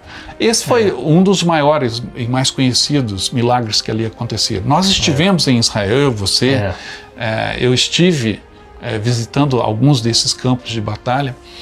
A hora que vocês se inscreverem no meu canal e começarem a assistir os meus vídeos, vocês vão ver que eu visito e conto as histórias desses locais onde os fatos aconteceram. Fica o convite aí. O Júnior é um assíduo espectador, espero que vocês gostem também. E sempre a gente conta essas histórias. Mas ali em Israel você percebe isso, né? E não foi só essa história dos anjos que detiveram os tanques sírios. Teve também a história de uma companhia que estava se deslocando para tentar fechar uma brecha em que os sírios haviam penetrado, também nas colinas de Golã. E de repente o comandante para a sua tropa e fala: pessoal, a gente está num campo minado. Então eles estavam num terreno cheio de minas, que são aquelas bombas que você enterra no chão e se você pisar ela explode e causa morte. Então o comandante avisou: estamos num campo minado. O que as tropas fizeram? Deitaram no chão e começaram a escavar com a ponta da baioneta, porque se você tem o contato no detonador, a mina explode. Então os soldados estavam tentando achar um caminho, porque qualquer passo para a direita ou para a esquerda poderia levar à morte de um ou de vários. E um dos soldados começou a fazer uma oração muito profunda, um dos soldados israelenses, uma oração muito profunda. E no meio dessa oração, de repente, veio uma tempestade de vento muito forte, virou uma tempestade de areia. Os soldados então se agacharam e se protegeram do vento muito forte. E quando o vento passou, ele havia levado toda a areia que encobria as minas. Olha isso. As minas estavam todas expostas logo após a oração desse soldado. E aí, aqueles soldados israelenses conseguiram sair do campo minado preparado pelo inimigo. Então é uma outra história de um outro milagre que aconteceu também na guerra do Yom Kippur, nas colinas de Golã. Olha isso. Pessoal, é impressionante, né? Vocês viram nas imagens aí, o pouco, né, de conteúdo que tem disponível na internet. Mas é impressionante como é que Deus livrou o seu povo mais uma vez. Eu sei que muita gente, né, acaba dizendo: mas o povo de Israel hoje está tudo desviado, eles não reconhecem Jesus como o Salvador. Isso é verdade, mas a Bíblia diz, é uma promessa que Deus fez a Abraão: aqueles que te abençoarem, eu abençoarei, e aqueles que te amaldiçoarem, eu amaldiçoarei. Então, Deus tem uma promessa para aqueles que abençoarem o povo de Israel. Então eu te convido a você, nas suas orações, lembrar desse povo, pedir que Deus tenha misericórdia, que Deus abra os olhos, né, de cada um deles para reconhecerem Jesus como Messias. Eu já frequentei uma igreja de judeus messiânicos lá em Belo Horizonte e é maravilhoso você ver um judeu declarando que Jesus é o Senhor. Então é um povo especial, é um povo de Deus O próprio Jesus era judeu, então Deus tem promessas para esse povo maravilhoso e realmente é um milagre que os ímpios, as pessoas que não são cristãs, elas reconhecem a mão de Deus. Amém? Isso prova mais uma vez que a Bíblia está correta, isso prova que os planos de Deus não podem ser frustrados.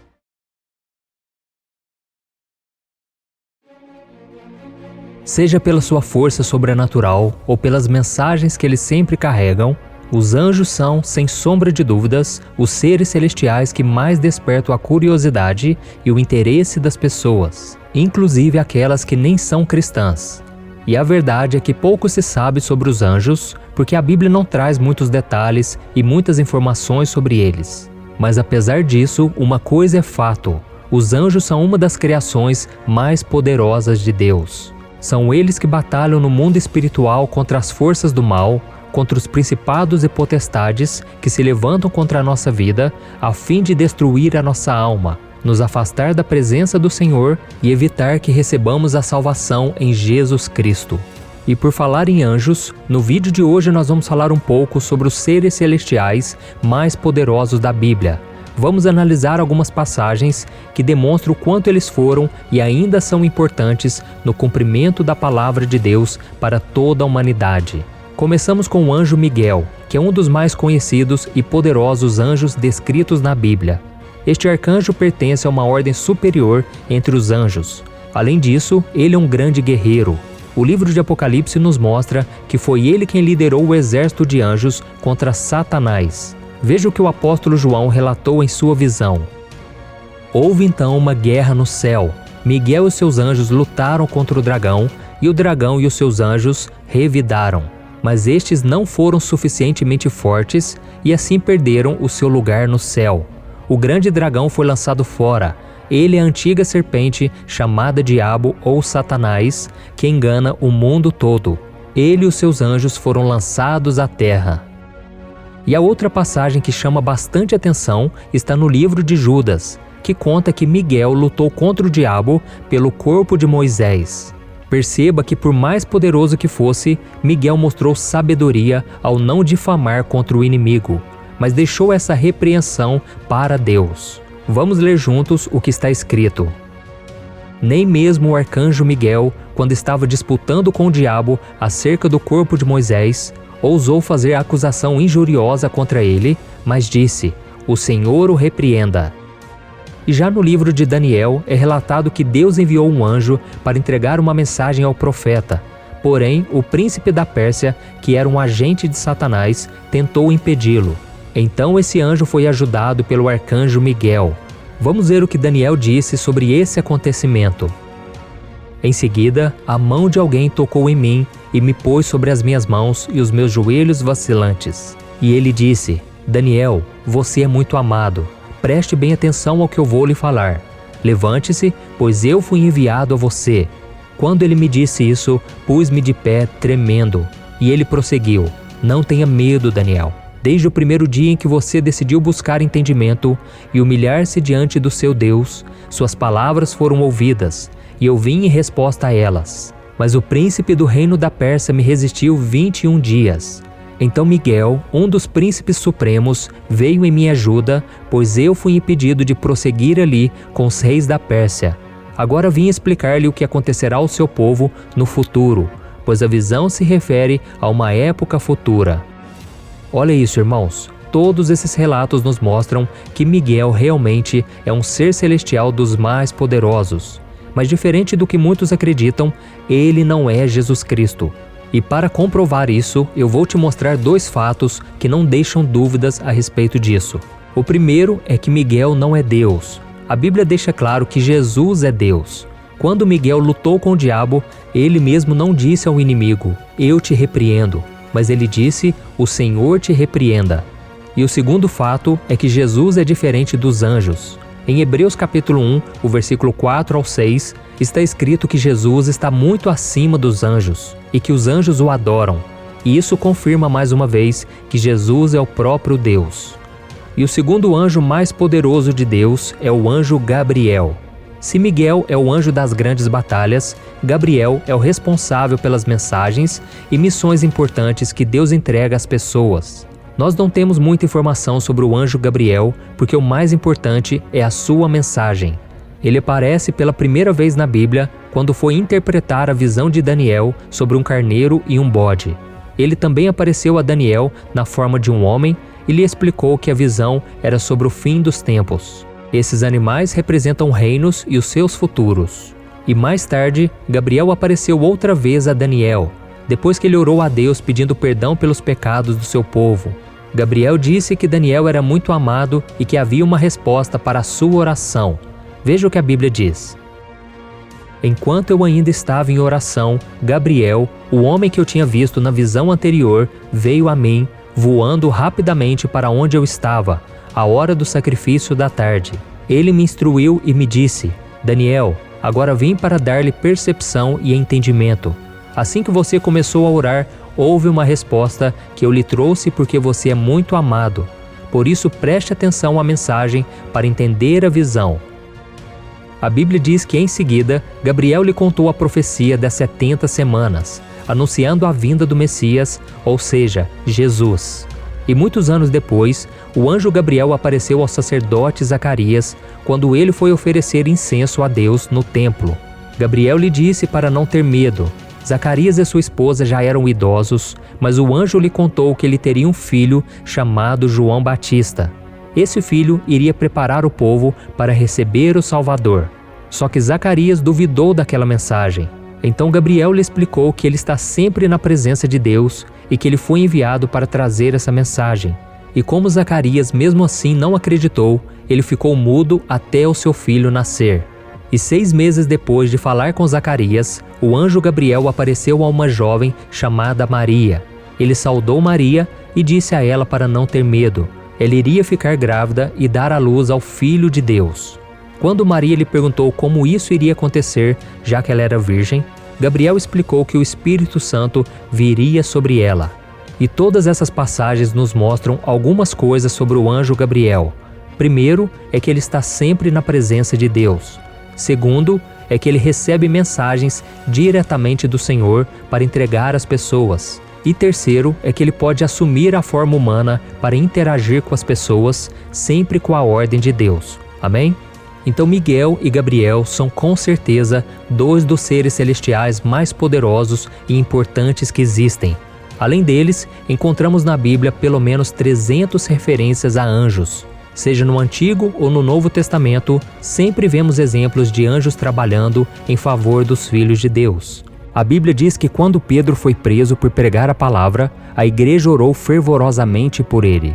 E em resposta a este clamor do povo, o Senhor enviou um anjo para libertar o apóstolo.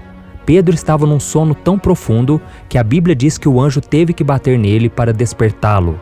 As algemas então caíram de seus pulsos, a porta da prisão se abriu e Pedro foi embora. Isso mostra, meu irmão, que quando você ora, pode ser que Deus envie sim um anjo para te ajudar a trazer as respostas às suas orações. A Bíblia mostra que os anjos trabalham no céu e na terra, e embora eles sejam seres criados, eles nunca morrem. E como está escrito em Hebreus capítulo 1, os anjos têm uma missão especial a cumprir na vida dos filhos de Deus. Veja o que está escrito. Todos os anjos são espíritos ministradores enviados para servir aqueles que hão de herdar a salvação. Só que na maioria das vezes nós não sabemos o que os anjos estão fazendo e nem quando eles agem. Eles são como agentes secretos enviados por Deus para trabalhar em um caso. Eles entram, cuidam de tudo e quase nunca são notados pelas pessoas. Por isso nós não podemos tentar nos comunicar com eles, pois eles estão simplesmente fazendo o trabalho que Deus os chamou para fazer. E é importante saber que os anjos nos ajudam, mas eles não recebem ordens de nós. Por isso, quando nós precisamos de socorro, devemos orar diretamente a Deus, em nome de Jesus, pois é somente Cristo que pode interceder por nós. Veja o que o apóstolo Paulo disse. Quem fará alguma acusação contra os escolhidos de Deus? É Deus quem os justifica. Quem os condenará? Foi Cristo Jesus que morreu e mais, que ressuscitou e está à direita de Deus, e também intercede por nós.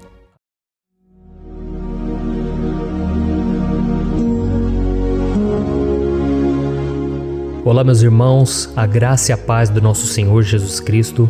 Aqui é o pastor Antônio Júnior e hoje eu quero convidar vocês para participarem dessa oração pela nossa vida espiritual, baseada no Salmo 91.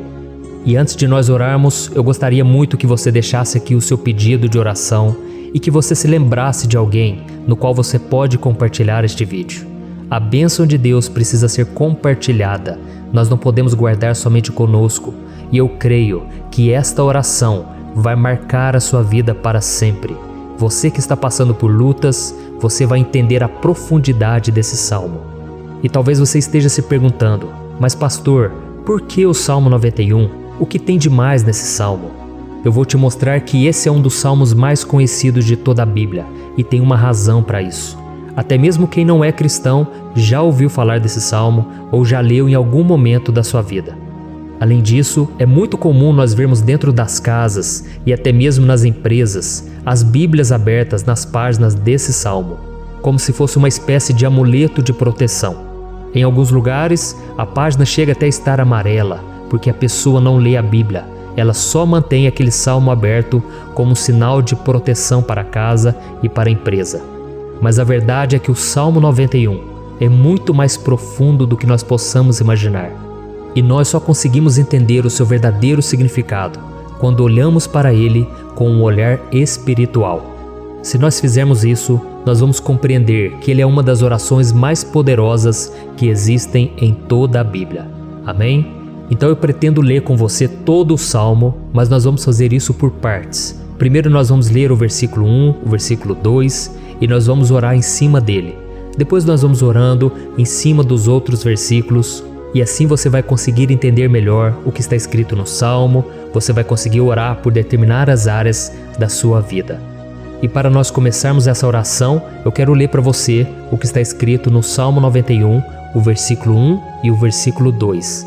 Diz assim: Aquele que habita no abrigo do Altíssimo e descansa à sombra do Todo-Poderoso, pode dizer ao Senhor: Tu és o meu refúgio e a minha fortaleza, o meu Deus em quem confio.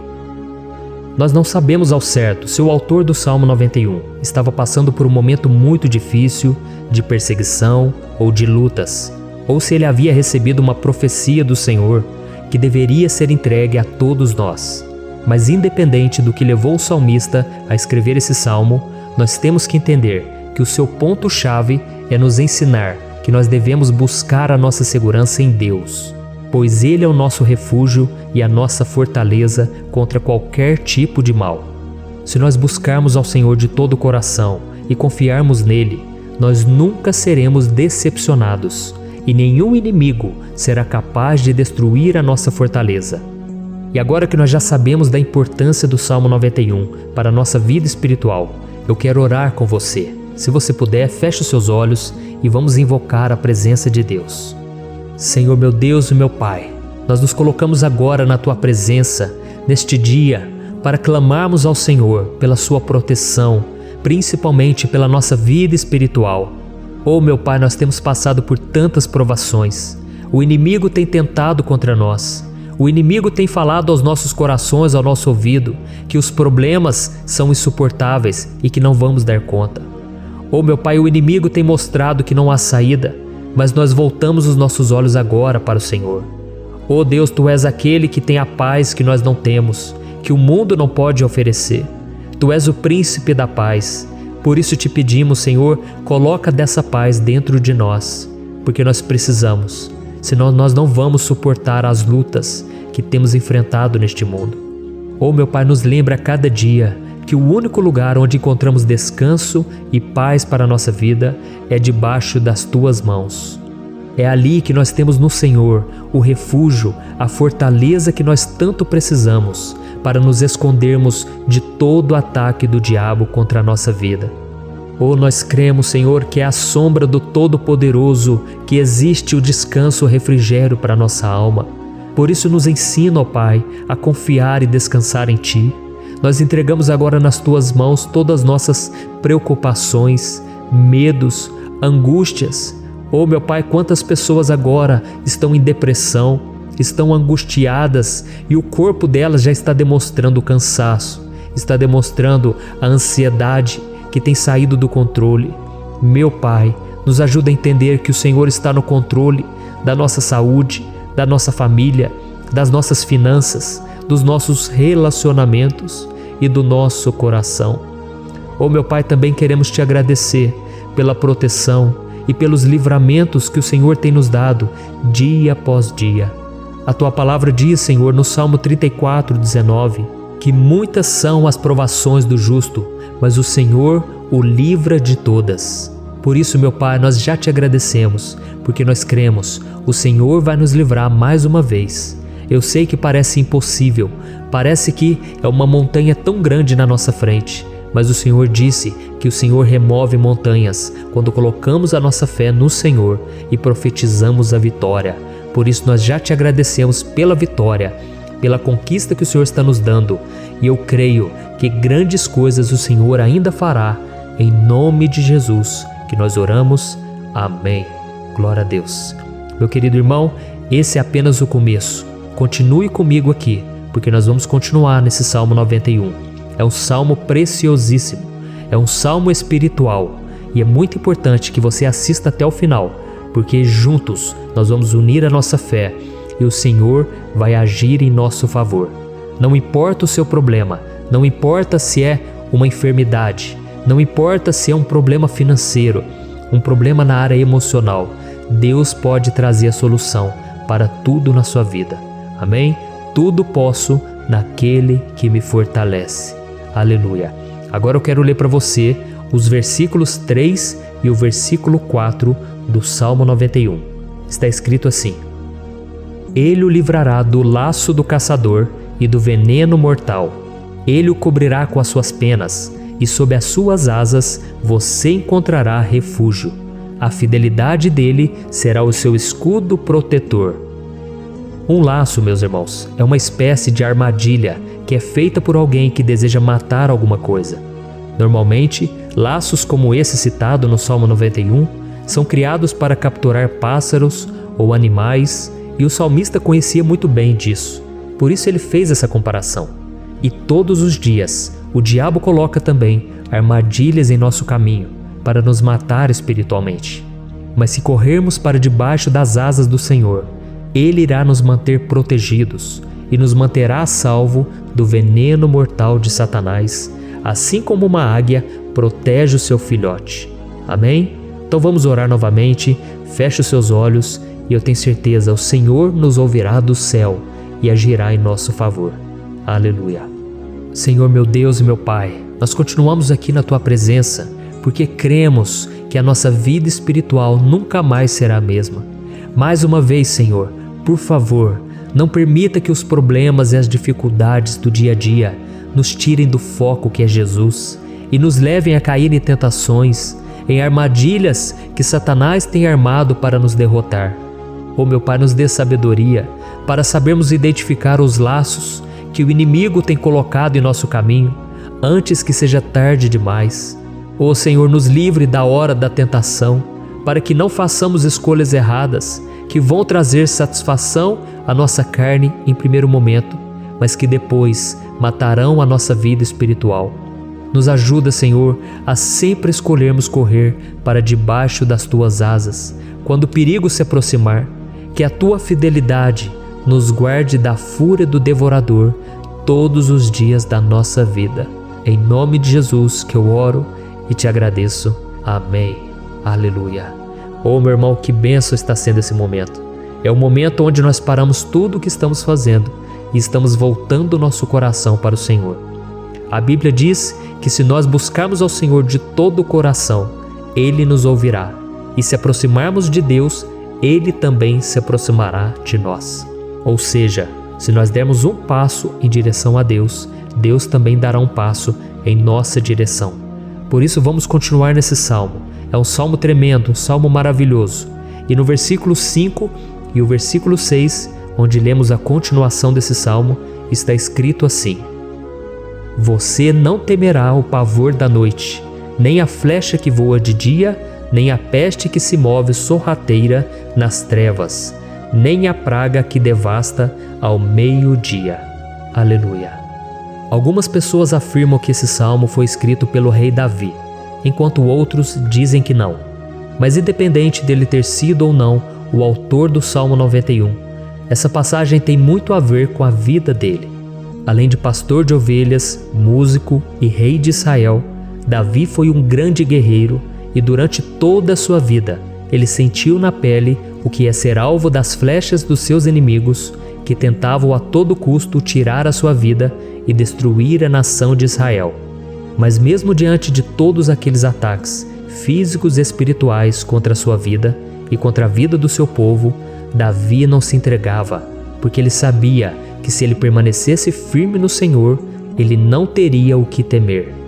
E nós cristãos devemos ter a mesma segurança que o rei Davi tinha, porque a palavra de Deus diz que a destruição é o juízo que virá sobre todos aqueles que rejeitam a Cristo como seu Senhor e Salvador. Mas nós que confiamos no Senhor estaremos protegidos e seremos poupados do dia da provação. Aleluia! E eu quero orar por você mais uma vez. Feche os seus olhos e vamos falar com o Pai. Senhor meu Deus, nós nos colocamos mais uma vez na Tua presença para pedir que o Senhor nos abençoe e nos proteja das flechas que Satanás tem lançado contra as nossas vidas e contra os nossos familiares todos os dias. Oh meu Pai, os ataques têm sido tão grandes que por muitas vezes nós chegamos a pensar que não daríamos conta, que não iríamos resistir, porque nós temos a impressão, meu Pai, que mais cedo ou mais tarde seremos atingidos por alguma seta inflamada que foi lançada em nossa direção. Parece que o inimigo está tentando de todas as formas. Parece que nós saímos de um problema e nós entramos em outro muito maior. Oh meu Pai, tenha misericórdia dessa pessoa que está agora chorando, na presença do Senhor, clamando por um socorro. Só o Senhor, meu Pai, pode nos salvar. Só o Senhor pode tirar de nós esta aflição. Por isso eu oro, meu Pai, em favor das nossas famílias, em favor dos nossos amigos, em favor das pessoas que estão na nossa vida, pessoas que muitas vezes não têm a fé que nós temos. E por isso nós te pedimos, Senhor, aviva a vida delas. Jesus, vai aonde essa pessoa está, seja no leito de hospital, seja dentro de casa, seja aquele adolescente que está com depressão. Jesus, aquele jovem que está preso nas drogas, entra com provisão, Senhor, e coloca em nossos corações a mesma fé e a mesma perseverança que Davi tinha diante das batalhas. Davi permaneceu firme na Tua presença e nós também queremos, meu Pai, escrever uma história inteira na Tua presença, em nome de Jesus. Mesmo sendo atacado por inimigos diariamente, Davi não tinha medo, porque ele sabia que o Senhor lutava por ele. Por isso, meu Pai, não permita que o medo feche os nossos olhos e não deixe que nós paremos de olhar para o Senhor. Também te peço, meu Pai, ó Jesus, que o Senhor abençoe cada pessoa que está ouvindo esta oração. Senhor, pessoas aflitas, pessoas sem paz. Jesus, entra com provisão. Faz a obra, Senhor, assim como o Senhor fez na minha vida, me tirando do lamaçal de pecado, me tirando, Senhor, das trevas, do poder do inimigo. E hoje, meu Pai, eu estou aqui para profetizar, para abençoar a vida dessas pessoas. Que o nome do Senhor Jesus seja glorificado para sempre. Aleluia.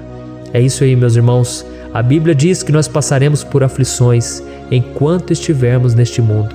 Mas se nós nos mantermos firmes no Senhor, não precisaremos ter medo, porque Ele lutará as nossas batalhas.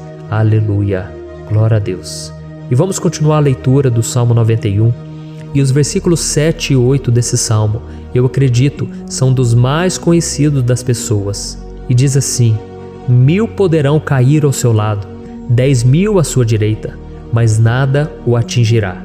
Você simplesmente olhará e verá o castigo dos ímpios. Aleluia. Quem nunca pronunciou esse versículo diante de algum problema ou diante de algum amigo querido? Isso porque muitas vezes nós esperamos que através dessas palavras os nossos problemas venham a ser resolvidos. Mas não é assim que funciona. Não são todos aqueles que vão permanecer em pé. As pessoas usam esse versículo como se ele tivesse um poder especial, mas elas se esquecem que somente estarão protegidos dos ataques do inimigo aqueles que estiverem na presença do Senhor. E se não for assim, eles serão mais um que vão cair nas armadilhas do inimigo e que vão ser atingidos. mas nós não queremos que isso aconteça conosco. Por isso vamos orar, vamos pedir que o Senhor nos proteja e que realmente nós não venhamos cair, igual muitas pessoas já têm caído. Feche os seus olhos e vamos orar. Senhor meu Deus, meu Pai, todos os dias milhares e milhares de pessoas têm sido humilhadas e derrotadas pelo inimigo, porque elas não conhecem a Tua palavra, elas não se rendem ao Teu amor, à Tua graça, ao Teu convite de salvação. E elas estão caindo diante dos problemas e diante das crises, porque elas têm decidido permanecer longe do Teu cuidado e da Tua proteção. Por isso, meu Pai, nós nos colocamos diante da Tua presença nesse dia, para clamar pela Tua misericórdia. Não permita, meu Pai, com que nenhum dos Teus filhos e das Tuas filhas se perca pela caminhada e se afaste do Senhor. Antes, Senhor, nos guarde, para que nós não sejamos castigados juntamente com os ímpios. Nós precisamos do Teu cuidado, ó Pai, para permanecermos firmes nessa batalha. Então derrama a Tua unção sobre todos os Teus filhos que estão participando dessa oração. Todas as pessoas que, mesmo sem religião, mesmo sem igreja, mesmo sem ter o costume de orar, elas decidiram clamar ao Senhor agora, Pai. E eu te peço, faz um milagre na vida delas, que o Teu Espírito Santo possa renovar a sua fé e a sua esperança. Amém. Aleluia. Meu querido irmão, não importa a luta que nós estamos passando, se nós confiarmos em Deus, nenhum mal será capaz de nos derrotar. Por mais que todos aqueles que não acreditam na santidade e no poder de Jesus caiam derrotados ao nosso redor, nós não seremos atingidos. Amém? Então nós vamos decidir a partir de hoje permanecer firmes na presença de Deus, sempre obedecendo a Sua palavra e confiando no Seu poder. Amém. Glória a Deus. Agora vamos meditar nos versículos 9 e o versículo 10 do Salmo 91. Está escrito assim: Se você fizer do Altíssimo o seu refúgio, nenhum mal o atingirá, desgraça alguma chegará à sua tenda. Certa vez Jesus disse que se nós permanecermos com Ele e permanecermos na Sua palavra, Ele permanecerá conosco. Mas isso não quer dizer que você nunca vai enfrentar dificuldades ou problemas. Na verdade, quanto mais nos aproximamos de Deus, você já deve ter percebido isso na sua vida, mais o inimigo fica furioso com essa decisão e mais ele cria meios de nos atacar e abalar a nossa fé.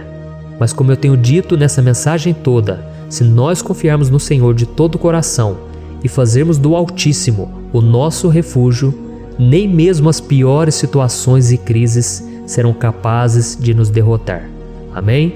Pelo contrário, as lutas, as provações vão somente nos fortalecer e nos amadurecer espiritualmente. Então vamos orar mais uma vez. Nós já passamos da metade do Salmo e eu tenho certeza, se você está aqui comigo, você está sendo edificado, você está alimentando o seu espírito, você está se conectando com Deus e isso vai trazer muitos benefícios para a sua vida. Glória a Deus. Vamos orar.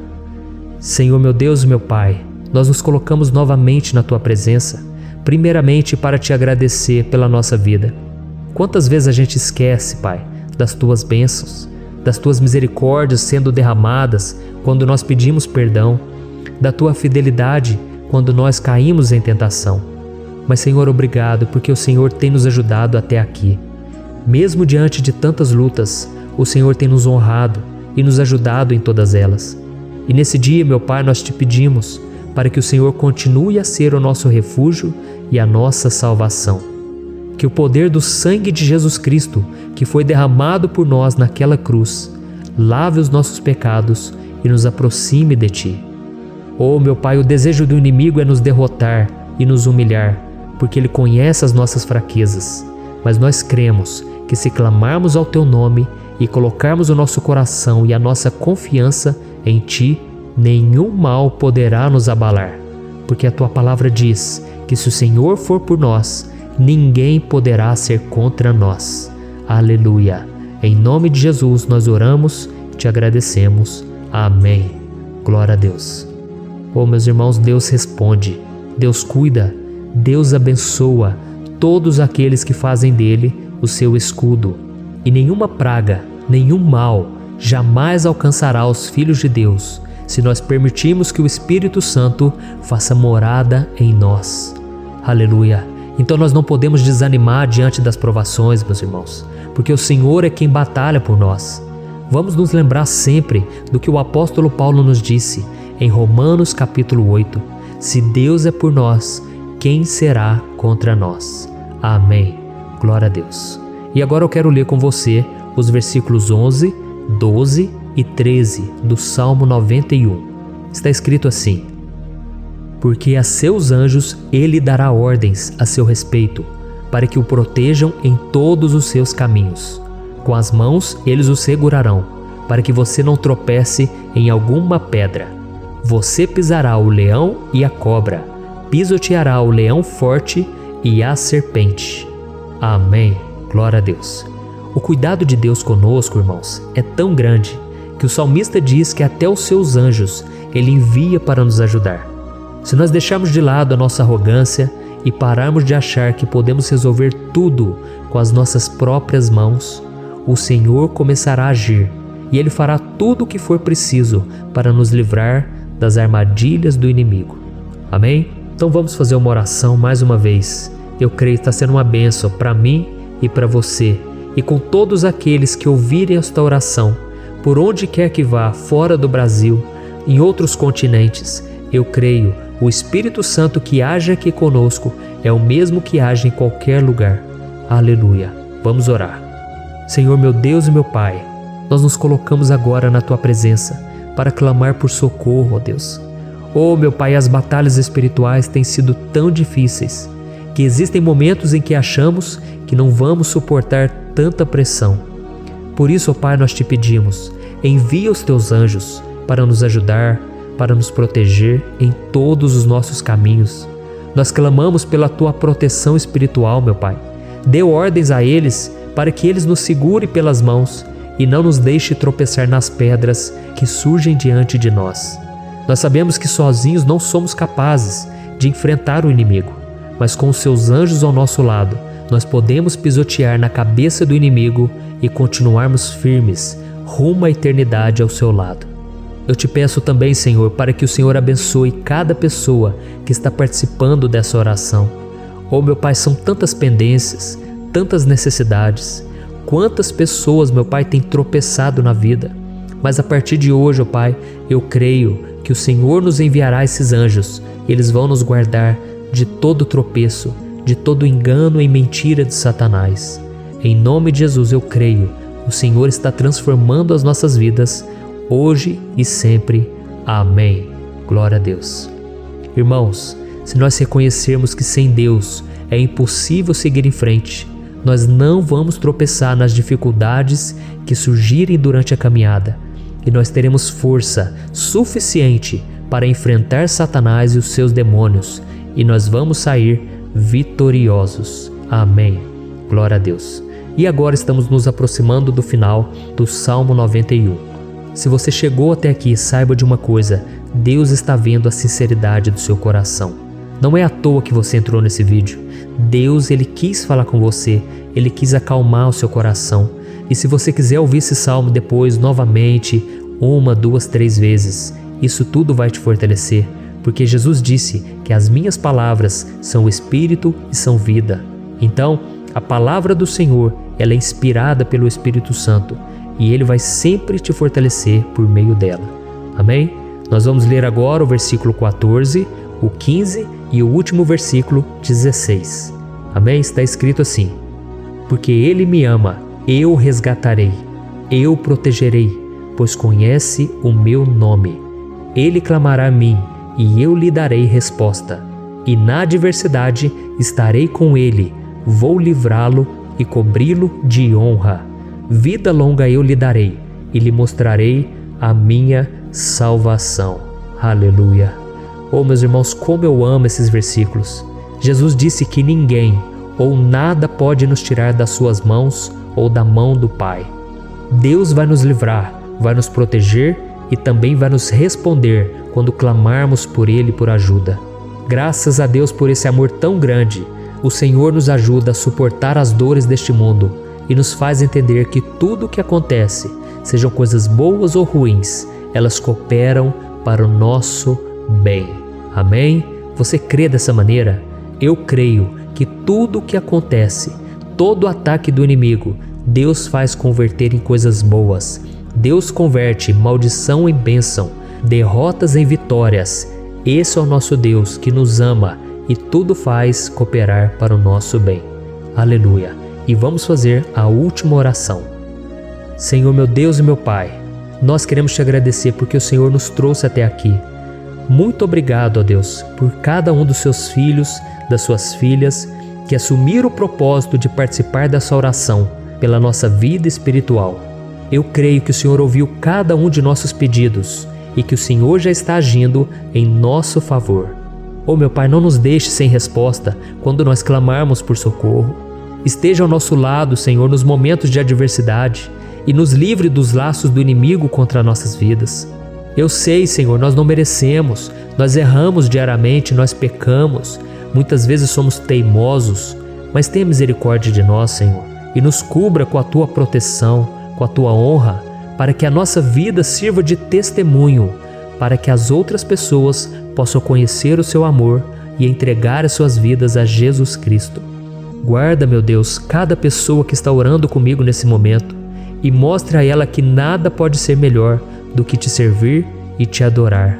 Eu te louvo, ó Deus, por tudo que o Senhor tem feito, por tudo que o Senhor já fez e por tudo aquilo que o Senhor ainda fará em nossas vidas. Amém. Glória a Deus. Oh, aleluia.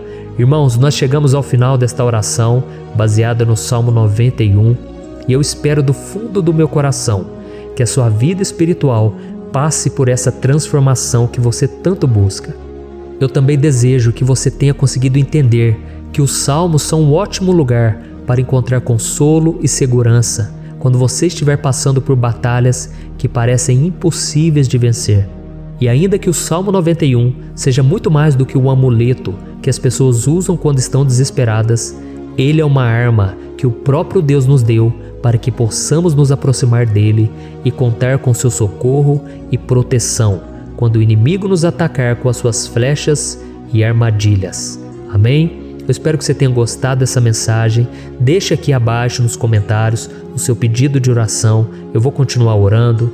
E se você tiver alguma sugestão de temas, de orações a serem feitas em alguma área que você precisa, deixe também nos comentários. Amém? Eu sou o pastor Antônio Júnior e se você gostou, compartilhe com seus amigos. Um grande abraço. Deus abençoe.